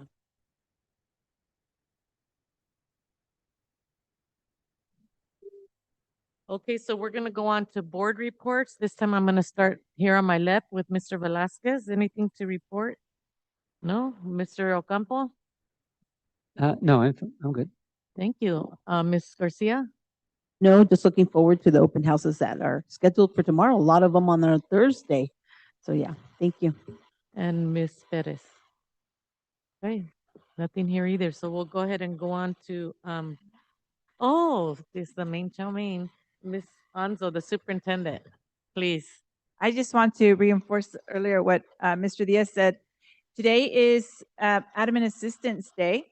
Our secretaries, a lot of our support staff, if we didn't have them supporting us, exactly that's what it is, we wouldn't get our job done. So we want to make sure we appreciate them. And today, a lot of them were celebrated. Some of them been celebrated all week. We did a small celebration this morning for our team at the district office. So again, thank you for all you do. Thank you. So moving on then to number 5, consent agenda, approve, ratify contracts, MOUs, agreements, grants, proposals, conferences, workshops, and field trips. This is an action item, so I need a motion, please. So move. Mr. Ocampo, a second Second. by Ms. Perez. Are there any comments or questions from any of the board members on the consent agenda? Yes, I saw that there was several proposals by different construction companies, but I didn't see that there was other, like they went through a bidding process. I did see it on some of the other orders, but here it looked like there's just one, or were the bids not included in this one? I see like we got Dilbeck, we got ES, and I can't remember which other one. But those like 3 different construction companies, there's 2, maybe 3 different construction companies that didn't have like a bidding process. It was just one bid, it looked like. What item are you looking at, Mr.? Like Oh, for example, AB. AB, AA, AA. AE. Then like the change orders for JL. Was there no bidding process in this, or? All right, so let's begin with the AA. So AA is a construction management service. So it's a consulting service. We do not need a bidding process for that. Well, why not? I mean, because he's already on the list. We have a list of construction managers. So when we have someone on the list, same goes with architects. We have architects on the list. So we pick one of them because we have already gone through the process. Moving on to item AB. This is $14,875. If something is under CUPCA list, which is about $68,000, we do not have to bid for the process. We usually get quotes from proposed companies, and we go with one of them. Gilbeck has done many good projects with us in the past, similar projects. So we like this company because of their performance. And it's a smaller project, so we can simply pick them and do the job. Let's see. It looks like there's an AE. AE again, this is 53,176. It's under CUPCA list. CUPCA is one of the state procedures for construction management services or public projects. If something is under $68,000, we do not have to go through the bidding process. We can pick a contractor who has done a good job for us in the past. And in this case, we know Gilbeck and Sons. They have done similar jobs for us in the past. And then AG is the change order request. Change orders are something which are slightly above or more than the original scope of the project. For that, we do not need a bidding process. Since the project is already going on, we approve the additional work they're already doing. It just needs small, minor changes to the original scope of the work. This is altogether, the total of all the change orders is $56,000. It's way below the limit. It's originally about $16 million project. Yeah, but 56,000. I would say that if you look at change orders and then compare it to the bid, if there would have been a bid, sometimes when you add all these change orders into it, you've gone beyond some of the other bids that were probably lower. But I know we had a policy in the past where I think it was like $20,000. They didn't have to go for bid, but you're saying they don't have to go for bid for 68,000? That seems like it's a lot. In case of change orders, it's a state law. If it's a more than 10% of the original contract price, we have to go out and bid. This is $16 million project. 56,000 out of 16 million is almost nothing. It's way below 10% limit. If the scope of the change is more than 10%, we do go out to bid, or we talk to our lawyers. Because the project is already going on, we cannot change the contractor in the middle of the project. So we like to see that we can have some kind of flexibility in keeping the same contract and keep on going. Yeah, but what I'm saying is that a lot of times these change orders add a lot to the price, to the original bid. And If when a you compare it to single- the original bid, it's sometimes not, they've gone beyond what other bids were done. Yes, and that's what I was saying, that if a single change order is more than 10%, yes, by law, we have to go out, but this is way less than 10%. 56 is actually a total of about 4 or 5 different change orders. It's not a single change order. Yeah, well, I still think we need to go through the bidding process for a $68,000 job. I mean, that's a lot. I'm sure there's a lot of other companies out there that would probably challenge what they're doing. I know you might be happy with what they're doing, but at this point, you're not giving others the opportunity to bid, probably save some money. Thank you for sharing your thoughts, Mr. Velasquez. Ms. Garcia or Ms. Perez? No? Okay. I did have a couple, and I won't be long-winded about it because time's passing by. But I did have some questions, and I wanted for, I guess, maybe Dr. Fernandez to elaborate a little bit more on item G and J. And this is to contract special ed teachers. And when you read this agenda on the onset, it says, hey, why are we contracting out? And I just wanted to ask that you give us a little bit more information about why this is. Yes, most definitely. So our special education numbers continue to grow, and as such, our service minutes as well. So, and to ensure that our students do not have any type of gaps or holdups in providing them with the services that they need, we must ensure that we have that backup plan. And so what's made it really difficult is that these positions are so specialized that there's special certification and licenses that they are required to have. So there's a national shortage, if I may say, when it comes, especially in school systems, and being able to find folks with these proper credentials and licenses to be able to provide these services. So while on the one hand, we continue to post these positions and in hopes of recruiting the right candidates, we also need to ensure that they have the right qualifications and they're able to provide these services. So again, the intent and the hope is that we're able to fill from within, but unfortunately that has not been the case. So to ensure again that we're not falling behind in providing the services needed by our students, we need to have additional support at this time. So can you repeat the part I didn't quite hear? So why haven't we been able to use teachers that are already here from within? Why is that? Because their caseload as it is very impacted right now. So they also need some additional support to be able to manage the caseload that they've been assigned to.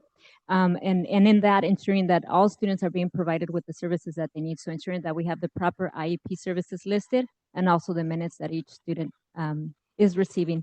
So we already have a high number of students receiving services in addition to new referrals coming in. But So if you, I, sorry, Ms. Lucas, but if I'm a teacher, I'm teaching fourth grade and I want to apply for SLP, I have to have a Very special license, credentials and a special license to be able to qualify for that. and do we position. not in the district? Do we not have teachers that have that? No, it has been very challenging. The ones that we have are here with us, but they're already at high capacity, and we are posting for these positions, but it's been very difficult to fill them. So would the ones that are from what is it? No, that's is it the same? It's not the same one. Well, are they're qualified? Are they going to get paid more than what our teachers would get paid?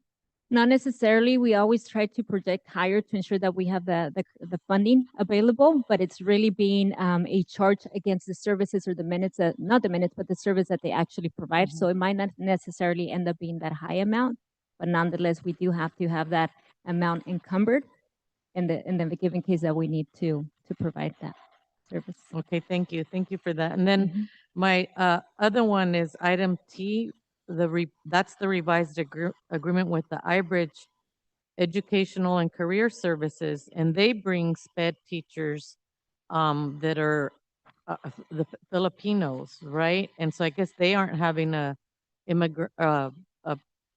trouble getting their visas or so forth. But that's not my question. My question is it was through a conversation when we were going through the agenda. The teachers, they're saying that they're qualified, but yet they're not having the experience in these FED classes. And is that affecting the services that our students are getting? I don't know who's. I can comment in regards to that. So what we've been finding is that while we are fulfilling these positions with folks that are coming to our district, they don't necessarily have the background experience necessary to really serve our most neediest students. So that's where Ed Services also comes in with the support of directors in the different areas from early learning to teaching and learning, and also obviously special education to be able to provide these supports.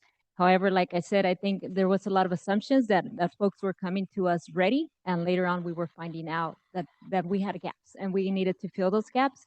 And so that created kind of the situation of like, yes, we got to ensure that we're filling our vacancies, but also ensuring that we have the right people in the right positions to be able to serve our students. So then, I read the MOU and it sounds good, but it's disturbing that they don't have that experience. And I guess they're not sharing that with us. So why in the world would we want to revise that agreement? Or is there anyone else that can do that? I'm with Mr. Ocampo. I mean, and I've said it before, when Dr. Sendejas was here, she's very connected. She was our superintendent to the Mexican secretary of, or back then of education. I mean, and these people, they speak our language. I don't know how, I don't know. It's just that, I mean, we're renewing this, but we know that these teachers don't have experience. It doesn't make sense to I can me. speak to that. Yes, so even iBridge, they're also having issues and just concerns with getting a pipeline of teachers from outside of the United States because of the updated immigration enforcements, right? So they up the cost on H-1B visas. It's up to like $100,000 now. So they're struggling regardless of what country they're coming from. It's becoming an issue. This right here is a revised agreement, right? It's updating just the fees. That's already I mean, it's revising the fees due to the changing fees for USCIS. The agreement's already in place. They're accredited with, up to 2027, right? So after 2027, then we can reconsider and say, hey, is this working out for us or not? But this is, their accreditation is to 2027. And I will say it is risky. It is risky hiring teachers that you're not familiar with, interviewing. I think that's the process of what we're noticing in HR as well, is how better do we screen? And we've actually improved on how we screen and not just interviewing everybody that gets sent our way, but really understanding what is the need of our district. We don't want to interview these people. We say that. We tell folks that we work with, like, no, yes, pile kind of thing. And that didn't happen as efficiently before as well. Well, maybe if they had more experience, then, but I mean, okay, so it's not we're not recruiting more teachers. There's about eight, I think you said, or 10 in the district? Yeah, there's a little bit more than 10. Are So- they all rehires? So those folks are all, they're all coming back next year, Mhm. yes. Oh, okay. Yeah, we would have gone through a non-reelecting process. Right, and stuff. okay. We would go through the process that any other teacher, yeah. Yes. I think we really have to keep an eye out there for this, because, the ones that suffer are gonna be our kids, so maybe once they get more experience in the Philippines, then, and if we're short on teachers, then we could have, or the future board or whoever's here can have that discussion. And, But as it was stated, it's a shortage everywhere, right? how long have we had them? Do we know, was it before I you? want to say the last 3 years. The agreement I remember seeing 2024 to 2027 was Oh, a 3-year. So before my time on that one, but this is something we can definitely evaluate when the time All right. comes. Okay, thank you. Well, then going back to, that was it for me. I have a motion, I believe. Yes. Second by Ms. Perez. So I'll call for the vote, please. All those in favor, please say aye. Aye. Aye. Any opposed? No, so vote. Motion carries 5-0. Okay, continuing on. To human resource, we have action items here. The first one, A, resolution number 2526-20, classified employee appreciation week. May I get a motion, please? Motion to Ms. approve. Garcia, Second. second by Ms. Perez. We're gonna ask Mr. Diaz to read the resolution, and then we'll ask for comments from board members.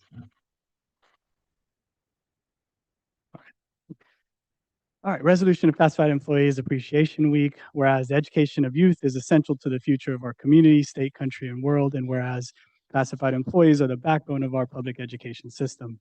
And whereas classified employees work directly with students, educators, parents, volunteers, business partners, community members.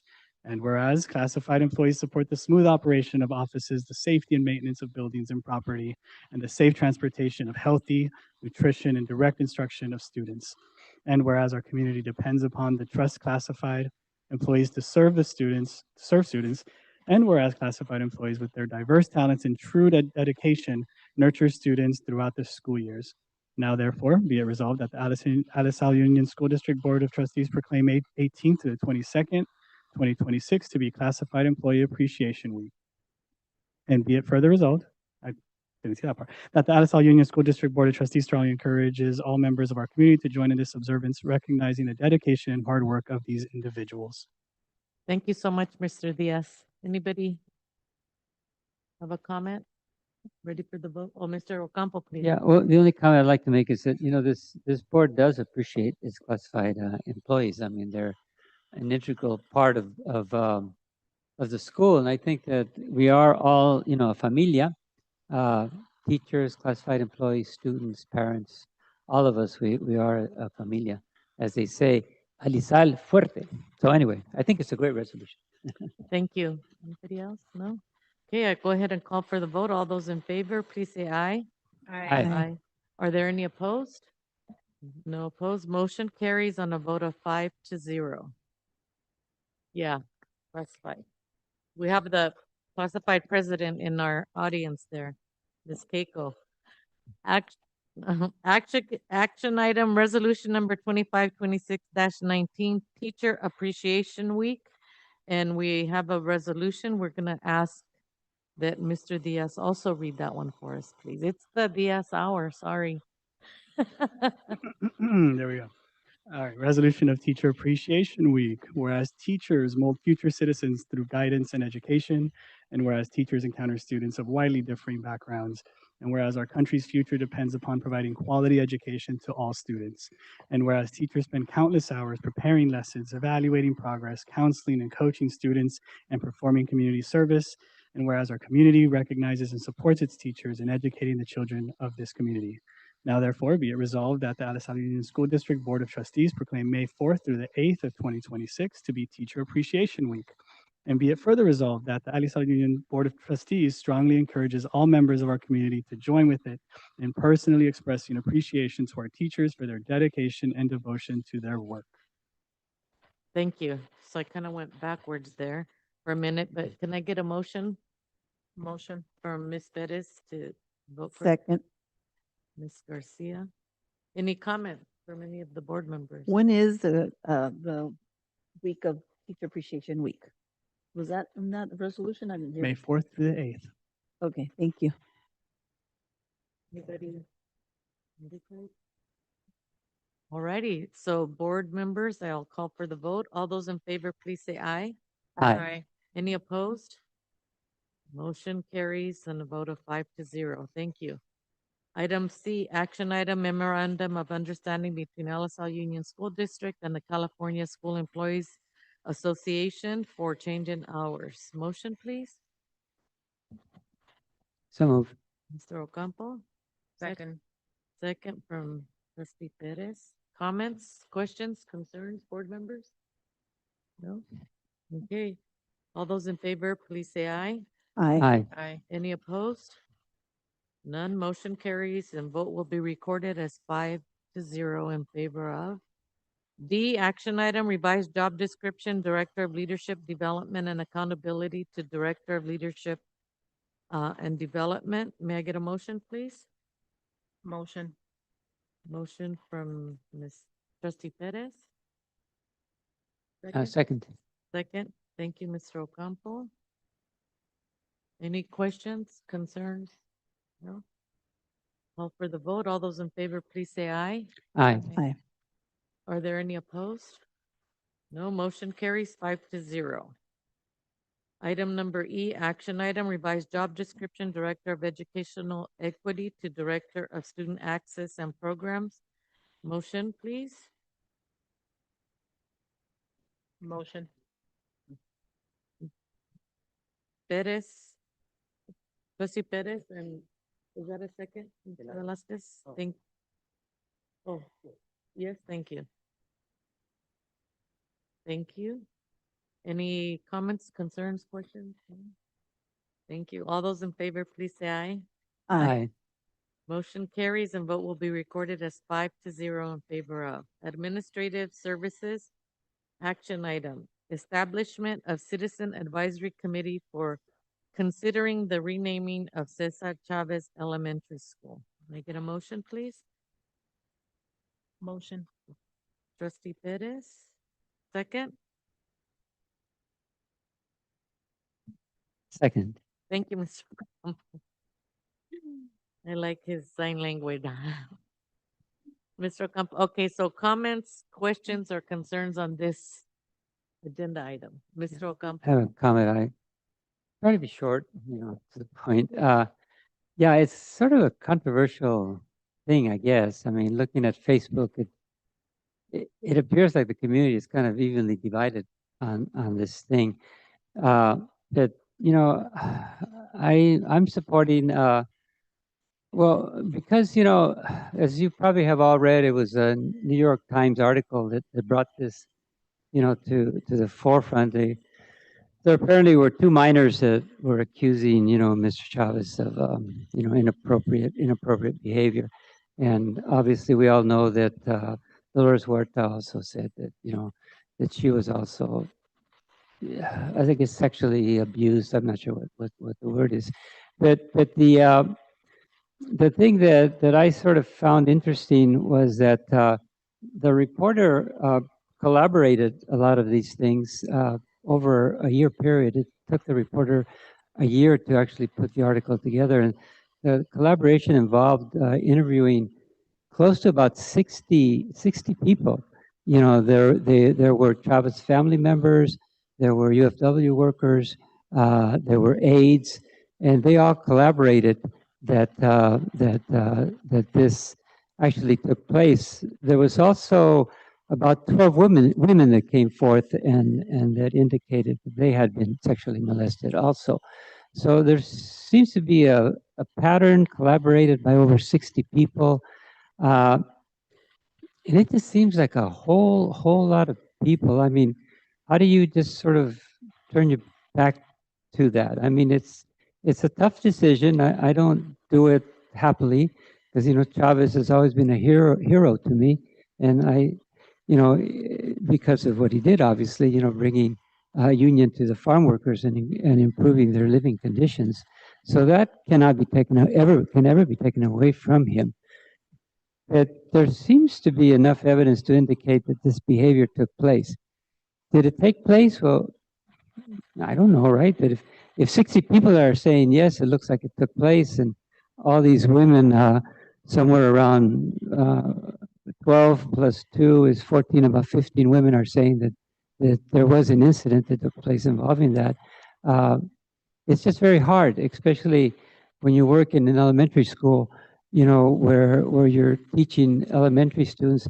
How do you explain to an elementary student, you know, what all this means? A high school student maybe would grasp it, right? And they'd say, okay, well, yeah, he was a great man. He did great things, but he had a shortcoming. I mean, we're all human. We all have shortcomings, right? But in an elementary school, I just don't see how you can sort of justify that or how you even begin to explain that to an elementary school student. It's beyond me. So you know, I'm in support of the motion. Part of me does it reluctantly, but I think it's the right thing to do. I believe. Thank you, Mr. Ocampo. And just to remind us, this is to consider the renaming. It's not going to be up to, I mean, ultimately to the board, but there's a process. And I'll wait till my comments before I'll let the other, but thank you. It's the reconsidering it and then having the committee together. But we'll talk about the process in a moment. But thank you. Thank you for sharing, Mr. Ocampo. Did you have a comment, Ms. Velasquez? Yeah, I believe if the school is gonna be changed, the name, I think it should be left to the board to decide the name. I don't think we should have an advisory committee on that. I think if the board wants to do it, let the board do it. It's the honor that the board has in renaming that school if you want to rename it. I also have some of the same concerns that, you know, Mr. Ocampo has, because, you know, I just grew up watching them. I marched with them down, you know, 101, you know, for a good part of the ways. Dolores never once seemed like she was every concerned, even when during the Me Too movement, she seemed to be praising him. You know, she praised him on, you know, stuff during the height of the Me Too movement was, you know, everybody was accusing people of stuff, and she never came out. And to me, I just, you know, I never read the article that it was 60 people. I always thought it was 3 people. Now I'm hearing 60. I didn't know that. But it seemed like the only one anybody ever cared hearing was Dolores' name. That's the only one you ever hear about that because she said it. Now let's believe it. I think there's something more to it. But if the name is going to be changed, I believe it should be left to the board to decide if they want to change the name. Thank you, Mr. Velasquez. Ms. Garcia? Really have any comments? I think this is probably a step in the right direction as far as getting a committee going, just to see if there's a real need to change it. I don't know, but yeah, I don't really have any other comments besides that. Thank you. Ms. Perez? Mr. Perez? Yeah. I agree with, it's a very controversial situation. But we're not the judge and jury here. And I'm not saying that anybody is saying we are, but our job is to, I believe, is to hear from the community. I don't want that responsibility because I see the victims and I go for them. I see our people that defend Cesar Chavez because of this great work, and then I go for that. So I don't think I'm qualified to make that decision because it's a very confusing one for me. I do remember that we had a presentation, I think, from Mrs. Rodriguez at Dr. Oscar Loya School. And when he came, my comments were, we need to hear who Dr. Oscar Loya was. Because look at it, Jesse Sanchez, the principal and the vice principal came here and they spoke about the schools, who is named after Mr. Jesse Sanchez. The kids know who he is, the teachers know who he is. And then I made the comment at that meeting, everybody knows who Cesar Chavez is. And the kids at the school know who he is. And these allegations, and that's what they are at this point, our allegations have been made. But we don't decide that. I think the community has to, my thought is the community has to decide it. It's a process. But all we're here is not to, because we're board members, our view about whether he did or didn't, or who his victims were or weren't, that's not our, we need to stay in our lane, and our lane is, and what's on the agenda is the establishing of a committee. Now, this committee, from what I've read, it will have at least two people, if the board decides to go that way, that each board member can choose from the community. It will have parents. I don't know, maybe some students, it does mention students, maybe it'll be some of the older students. So it's gonna be something that as a community, we all decide, we all have a voice. We need to find out what the community feels. Now, I think that Mr. Velasquez is right. I mean, if they come up with something that is totally against board policy or something, then we do have to get involved in that. But I don't think that we're quite there yet. This is for the committee. Now, the only thing that I did not kind of agree with is at the end of the background information, it did say that the superintendent or her designee will appoint members after they resume the applications. Well, although I might disagree on some of Mr. Velasquez's comments, I don't disagree that it is mainly it is the board that has to decide at the end. It is the board. So I'm not in agreement that with that. Sorry, Ms. Ando. It's the one, yeah. I don't know how the other board feel. Do you feel that it should be the superintendent and her designee that picks who's going to, they're going to review the applications and then who's going to be part of the committee? I think it's my responsibility if that's the route that we go. Can I add that I don't mind the establishing the committee if they were to consider them agreeing that maybe we need to rename it, but I think the renaming should be the process of the board. Yeah, Not, I agree not, with that. but not, I'm not against having a No, committee to. and I think what the committee will do, maybe bring forward a couple of names. recommendation. Recommendation, but he's right. The board doesn't have to do that. And I But also, then we don't want to, I mean, on the same thought line there, we don't want to tell the community, well, we're still gonna decide, and because they're gonna spend time discussing it. And I think it's gonna be people who have different viewpoints. So discussions are gonna take place, but I do agree, it should be the board. Mr. Ocampo? Yeah, I'm trying to figure out if I'm understanding what you're saying.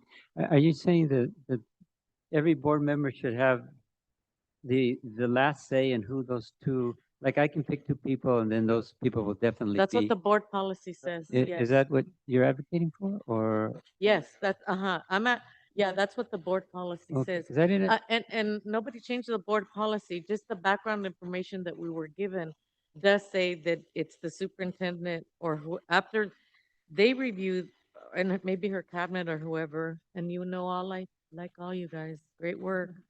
But they review the applications and then decide who's on that committee. And although I think we can take recommendations, or maybe they know someone, ultimately it is our responsibility as five. So and it does say that we can have two Mm. each, and hopefully we can get people involved, teachers. So did you want to comment on the process, Mrs. So I Anda? think the last time that we didn't rename, when Buckhorn was open, Mr. Abbasi was a co-facilitator of that process. And so I believe it was honored that the board gave the recommendations and it was the people on the panel or the advisory committee. The difference now, and I'll let Mr. Abbasi speak in a minute, but the difference now is that we also have, because it's an existing facility in this existing building, that we have staff, we have students and parents, right? So that's the difference. When we were renaming or naming Buckhorn, it was a facility that didn't even have staff yet. So there's a little difference, I think, here with our school, and I was principal there for 5 years. Established in 1996 with the same name. So how do you now get their opinion and their commitment to the community? So Mr. Bossi? So yeah, just to elaborate on the process, each board member gave us 2 names during that process. And we had the option of having 2 to 3 meetings to come up with the name. And the guidelines came from the superintendent and board of education. And the guidelines are already narrated in the board policy and the admin regulations, which is AR 1220. So we had guidelines coming from there. And the guidelines are simple: a name of the person who is living or deceased, or a geographic location. So those are the general guidelines. So we had to go with that. But in that process, we had only 1 meeting. In that 1 meeting, actually, we were able to wrap up the process. Committee members, they made recommendations, and then we had to go through the process of electing 1 name. We came up with 1 recommendation, final recommendation. And again, going back to board policy, Board of Education has authority and discretion to take or not to take that recommendation.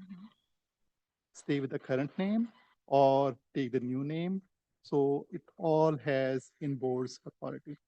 Right. And at that point, if I recall, the board, as they have the authority to do so, selected another name. Or you kept the name that we were calling it through all the business paperwork. Yes.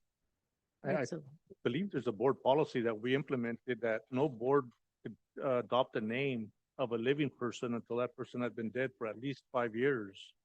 That came under the direction of Dr. Anaya, if I remember correctly. Because I think at the time he had said something about a bridge being named after someone that turned out to be a predator of some sort. I don't know if it was child molester or what it was. I don't want to put false words out there, but I know that it was, that we made a decision not to, and I believe it's a board policy, not to name any building after a living individual unless they've been dead for at least 5 years. And I want to remind you that these are just allegations against Cesar Chavez.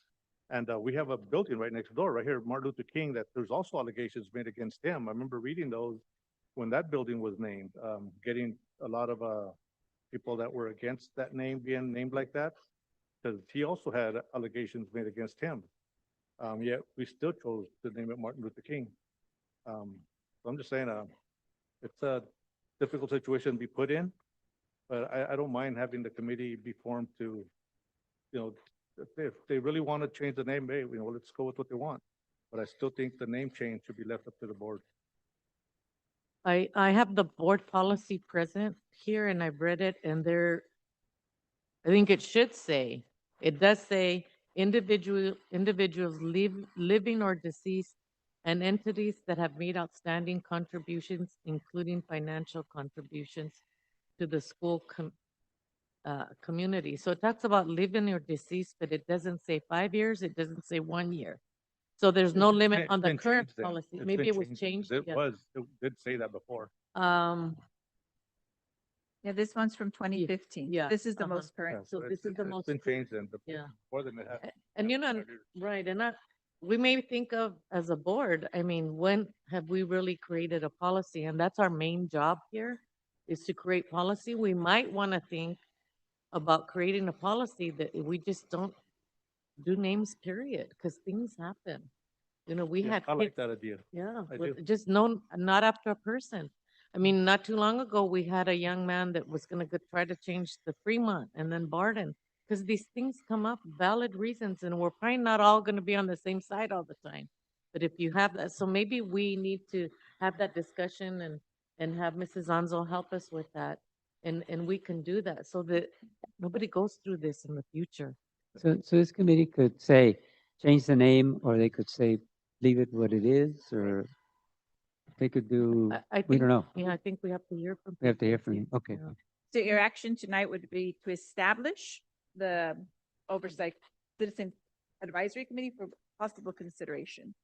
That's all the action is. And I think I want to just state something for the record, because earlier it was stated that we knew how much money or what the expense was on renaming the school, and that's not true. We haven't brought this to your attention or for your recommendation, or our recommendation for your vote.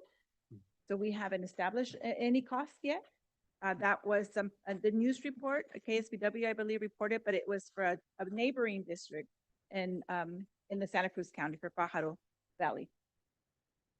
Right, so I think that an important thing in the motion is that it's considering the renaming. We're not saying it's gonna happen or it's not gonna happen. We're just interested in making it a fair process by following the law in this matter, by following our board policy. And at the end of the day, the five of us taking uh, the responsibility that it is to make that final decision. But we want to make that clear to anybody who is going to want to be part of that committee, and that it's considering, I think it's hasty, I'll be honest with you, but it's going to have to be done sooner or later. So it's a long process. A lot of people are involved. I don't even think there's a limit as to how many can be on the committee. The background information, I think, said, or was it the policy, maybe one parent from each school? I don't know. We have 12 schools. So you don't make it too big, and we want to have someone in charge, or whoever the person that is going to be in charge, that can handle all of that, because it is a controversial, very sentimental decision that lies before us. But I trust that the board will make the right decision. Any more comments? So I'm going to call for the vote pretty soon. Any more comments? No? Okay. So I do have a motion from trustee Perez, a second from trustee Ocampo. All those in favor, please say aye. Aye. Any opposed? None. Motion carries. Action item B, National Association of Latino Elected Officials, 43rd Annual Conference, July 14th through 16th, 2026 in Los Angeles, California. Attendees, Board of Trustees. Can I get a motion, please? So move. Mr. Ocampo? Second. Second, Ms. Perez. Are there any questions, comments?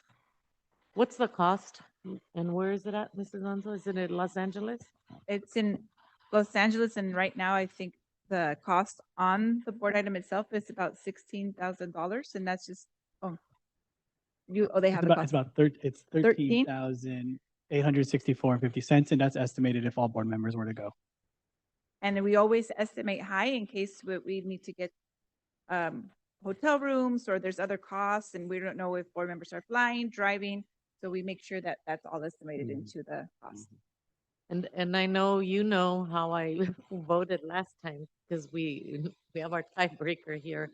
But I did want to say also that I know that our board members that have gone to Naleo before do come back with a report of the conferences that they went to and some of the things that they shared. So I want to say something positive about that, although I don't support, because it's not a school.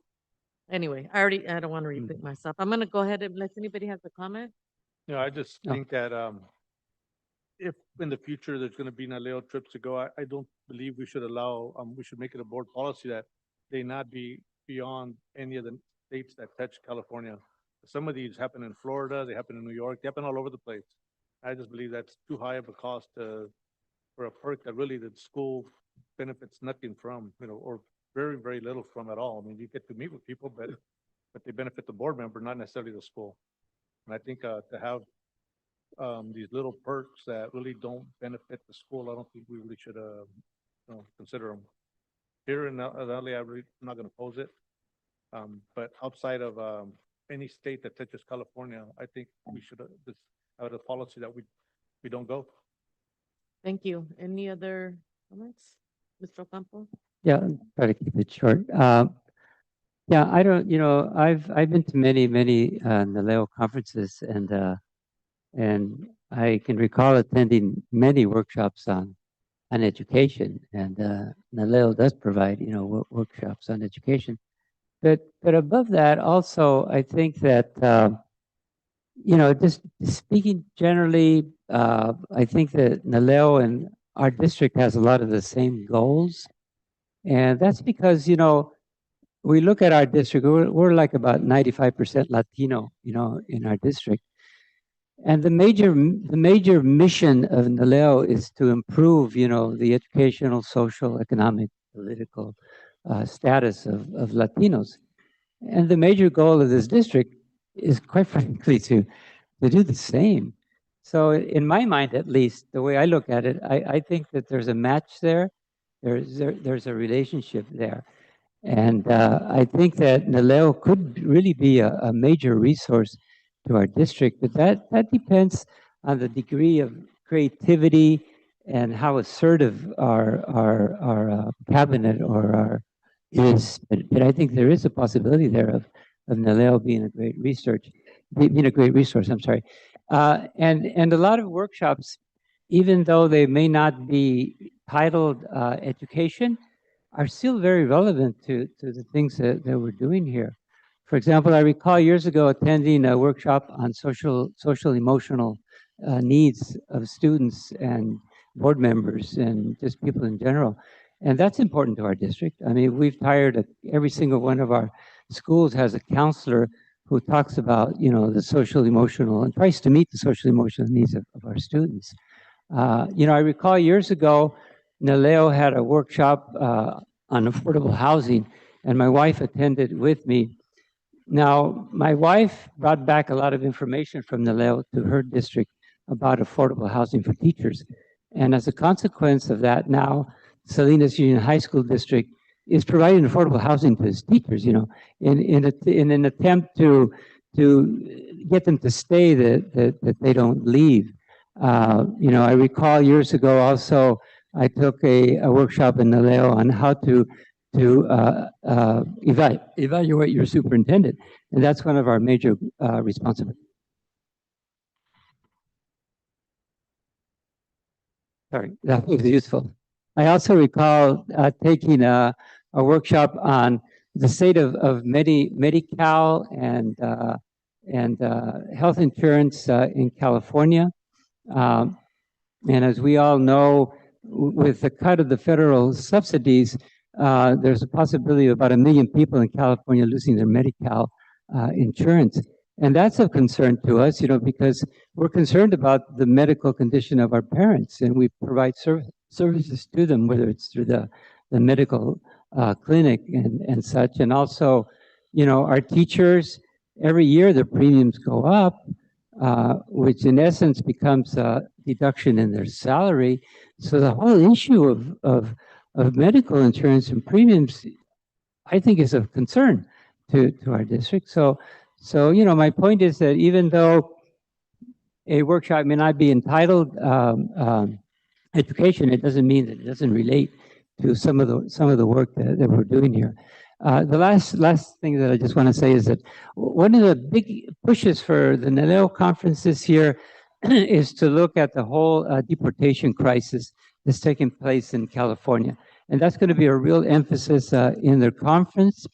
And from what I understand, it's going to be more than just a passive conference, but they're actually going to come up with some hands-on, I think the word is work convening strategies that people will be able to take back to their districts and then work with their parents on how to deal with this whole deportation crisis. And having said that, I would really like, if it passes, I would really like to I think it would be great if our superintendent were to attend, and maybe some of our staff that work with parents would attend, so they could bring back some of these strategies, because we are in a deportation crisis, people. You know, I think over almost 500,000 people have been deported in the U.S. in 2025, and many of our people live in fear because of ICE, and we know that ICE has been really abusing Latinos. I mean, we see it on TV every single day. So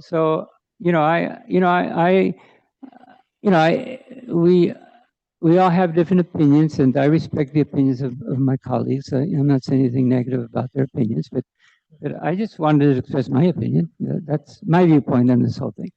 I think it's important. So obviously I'll be going for it. Thank you, Mr. Ocampo. I respect your opinion. Do. Anybody else? No, Ms. Pettis? Mm-mm. Thank you. So I'm going to go ahead and call for the vote. Okay. All those in favor, please say aye. Aye. Aye. Raise your hand. Okay, 3. Are there any nays or nos? Myself, no. Myself, no. 3-2, motion passes. 3-2, and we wish you all well at the conference, because now that I voted no, I can't go. You could. I'm just kidding. Okay, C, we're going to go on to item number C, administrative services. This is an information, first read, revised board policy 0410, non-discrimination in district programs and activities. D, information, first read, adopt a new board policy and administrative regulation, 1445, response to immigration enforcement. And E, information, first read on revised board policies and administrative regulations, series 1000, community relations superintendent department included. Okay, so on to future agenda items. Do any board members at this time have anything they'd like to add? I'd like to add for a future, and hopefully maybe at the May meeting, presentation on the speech language pathologist, so we can be a little bit more, or myself, all of us be familiar with that. And of course, we know it's not the only opportunity we have to add things to the agenda. You could always call Mrs. Ansel. So future agenda items, we'll have a presentation from Montevella, also from John Steinbeck Elementary School, and then here are our future meeting dates, May 13th, 3rd, and 24th. So we'll move on to item number 10, public comments. Individuals wishing to address the Board of Trustees on closed session agenda items may do so at this time. Starting time is 7:52. Do we have any? No? Okay, closing, ending time is also 7:52. So we're gonna take a 10-minute break, and then we'll reconvene in closed session. We will start closed session in 10 minutes after 7:52. 8:02? Thank you. 8:02. Thank you, and thank you for being with us.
Okay, we will reconvene into open session at 9:46 PM.